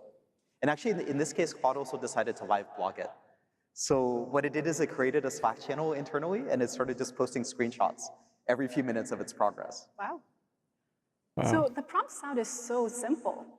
I mean, everyone here could do it. And I guess what is separating the people here that can become the top 1% Claude Code users? How can people learn to use Claude Code like Boris? Maybe like, don't listen to the LinkedIn influencers. Don't listen to, don't read Twitter. This is the thing about the model is I think everyone's looking for like the one weird trick to do it. There's just like, that doesn't exist. There's nothing like that. The way the model works is you have to approach it empirically. You have to give it a task that's too hard. You have to give it the tools to verify the work, like you would yourself, like you would if you were doing the task. You have to see where it struggles, and then you have to like fix that, either with better prompting or with a skill, or if the model is missing context, like give it an MCP so it can pull in the context that it needs. That's kind of it. It sounds very simple. I think people tend to overthink it a little bit. I think people tend to over-engineer. Because I think in a lot of ways, like when we built systems in the past, that's the way you had to do it. So when I look at engineers that have been, coding for a long time, like for years or for decades, this is a really, really common failure mode, is trying to over-specify, and it's trying to be overly specific. And then, get the model to do the task exactly the way that you would have done it. And that's just not the way the model works. But I think a lot of people are kind of unlearning this, and it's a journey to unlearn it. And it's a journey to kind of figure out how do you treat this thing like you would a coworker. I think that's the level of intelligence that it's at now. And as part of this, let's go deeper into this task that's still running 2 weeks since you launched it 2 weeks ago. How many agents did it spawn? I'm not sure. I can ask Claude, and then I can get back to you. I would guess thousands, tens of thousands. Has anyone in the audience had a prompt to any of the models that spawn more than 1,000 agents? No? I think this is another of the tips, like the best Claude users are able to spawn tasks that are really providing you a lot of leverage, like thousands of agents. Yes. How do you do that?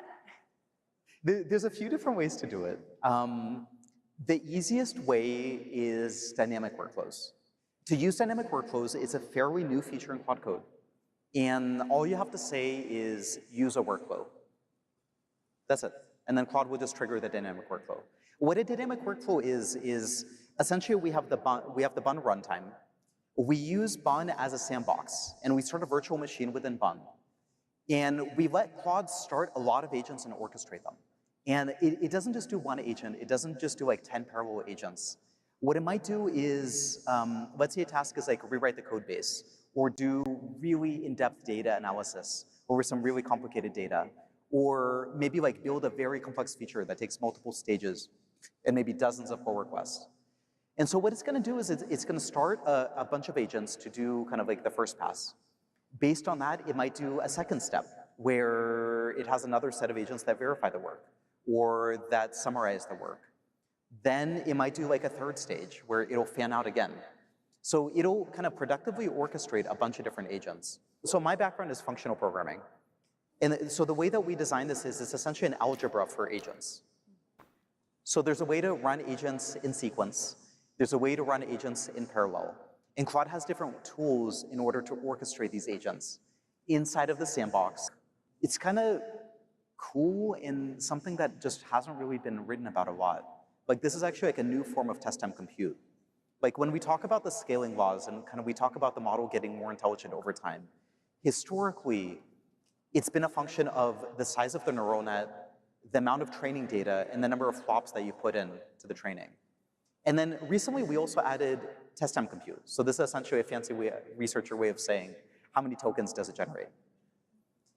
And now, dynamic workflows are essentially a new way to orchestrate test time compute. And it's a new way to kind of really, really ramp up the amount of test time compute that you use to do a really hard task. So this all very long way to say this is one way to launch thousands of agents in a way that is productive and efficient. A second way to do it is loops and routines. Loop is essentially a cron job that's running locally for Claude. Routine is the same thing, but it's running in the cloud. So you can close your laptop. And this is like slightly different because for a dynamic workflow, it's one task and you break it up into chunks. For loops and routines, it's one task that is repetitive, that doesn't share context, but it might share memory. And you kind of do this like over and over. You can do it like maybe every hour, every 5 minutes, every day.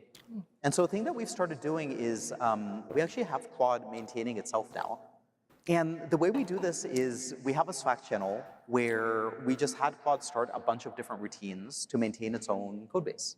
And we actually do this for the CLI, for the iOS app, for the Android app, for the desktop app. And for example, one routine is clean up dead code. This is a single prompt. It's like one sentence. Claude runs this every day.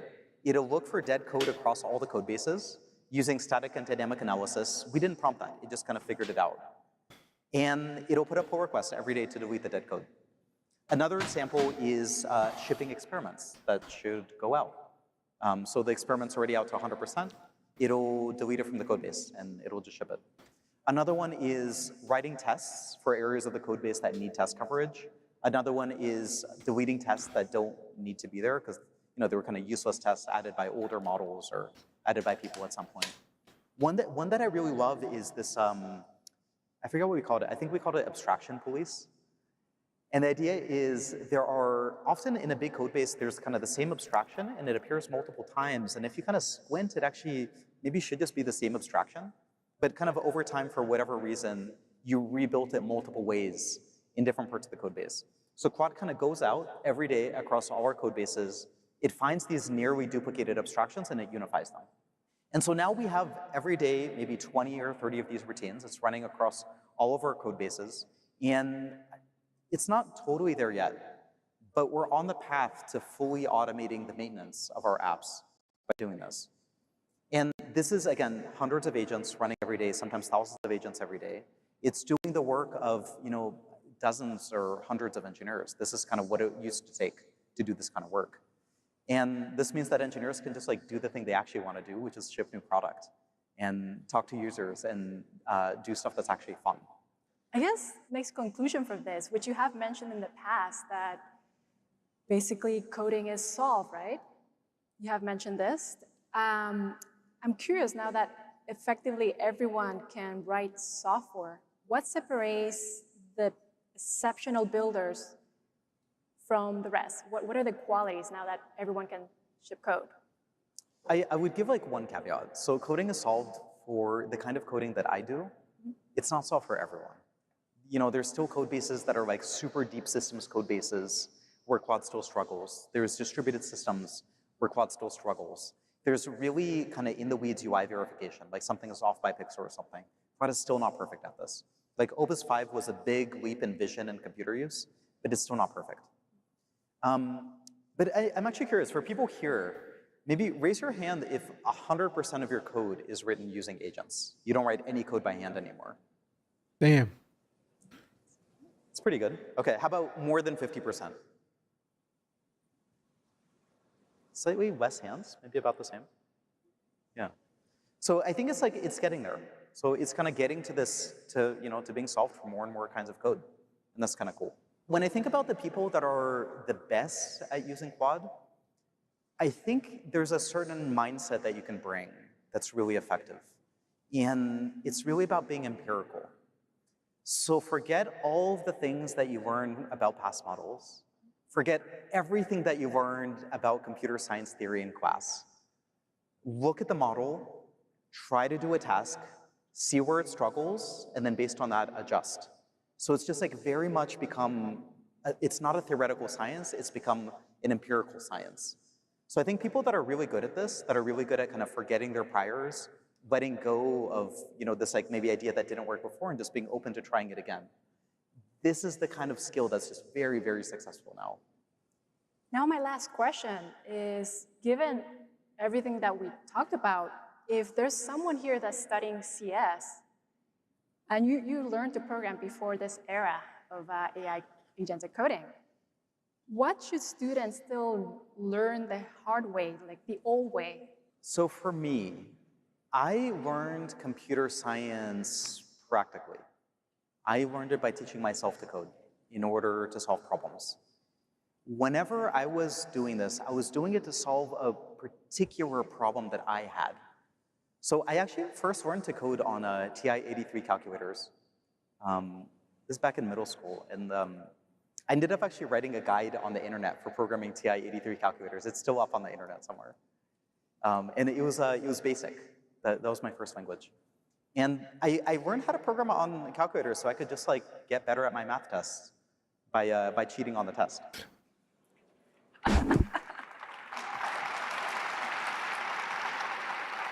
So it was about something practical, you know, like to me as a middle schooler, that was kind of like the most practical thing I could think of. And I ended up getting good grades, and then I got this little serial cable to give the, you know, the programs to my classmates, and they got really good grades. And then the math got a little bit harder. It wasn't something that I could solve in BASIC anymore. So I kind of went from this like, you know, like maybe algebra solver that was written in BASIC, and I had to solve harder problems. And you know, like once we got into calculus, I had to learn assemblies so that I could write a better solver so I could cheat better on the test now that it was calculus. And so for me, programming has always been very practical, and I think this is always my advice for people in school is learn not just the computer science, this is like intellectually fascinating. And it's really, really interesting to know, but learn how to apply it. And often this is about building startups, it's about building products, it's about developing your own design sense, developing your business sense, learning how to do data science, learning how to talk to users. There are all these other skills, and when you combine it with computer science and engineering, that's where it becomes really, really valuable. So those are the hard skills that I would still be doing by hand. So if I'm hearing and summarizing, start with making something you want first for yourself, and then level up and make something people want. Yes. And we just have one last special announcement for us. You wanna, one last thing? Yeah, so for everyone here today, you are getting max 20x.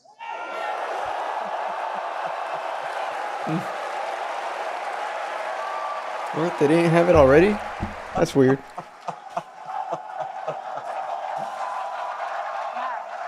Incredible. Pretty good.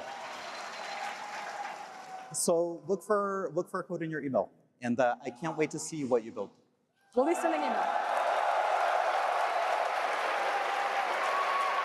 Oh, that's it. That's it. They get a prize. They get a prize. All right. I need to be back. Take another break. Wow. Altman's doing it again. Llama CVP versus LLM. Let's see. Reconnaissance? No. I'd rather not make websites. Huh. I feel like we missed a lot. Dread Jordan? Nvidia's Theater? 12 minutes?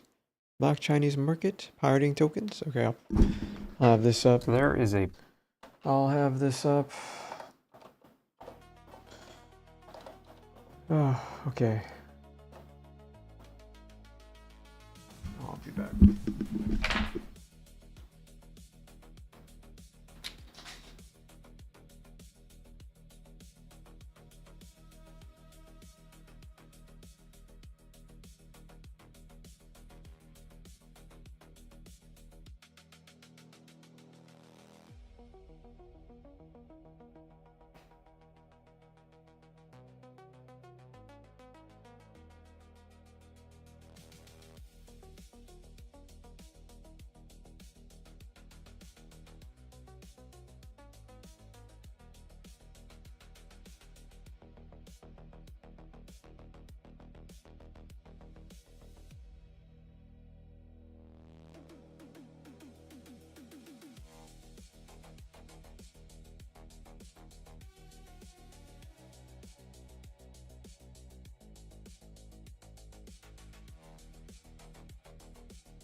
back. I have to turn on somebody. Check on something.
Oh, hey, Unknown. You're right. You're right. My bad. My bad, buddy. I was like, how are you? How are you, Unknown? How you doing, buddy? How's school? How you been? What you been up to? I know you popped in every now and then, and things were chaotic. Like I had a bunch of people in here. We were doing podcasting and all that stuff. Yeah, chaotic. But I'm planning out daily content, thing that's actually useful. And we're gonna be grinding away with Josh, who I just met a few days ago, and we seem to be like linked up in arms on like getting in the same mindset of things. So I think the content is gonna be like evolving like 20x from here, guys. 20x. And yeah, we're gonna control the narrative. I'm gonna need to figure out how to get this X account. what's our profit? He knows the content strats. Yes, exactly. So when you have like a marketer and an engineer put their brains together, you get something excels. Excelled to the max. He was looking for a guy like me, I was looking for a guy like him. It just seems to match up. So we're gonna be cooking. We just have to organize and plan and make it easy. The collab. The collab. You should get married? Yeah. Yep. Everybody been saying that. Sometimes it just happens. Alright, I have to step away for a bit. Give me a second.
Hey, I'm gonna take a quick break. I'll come back and stream again. I know there's been a lot of breaks lately, but I'll be back, guys. I'll catch you guys later. Okay, I'll be back. Sorry about that.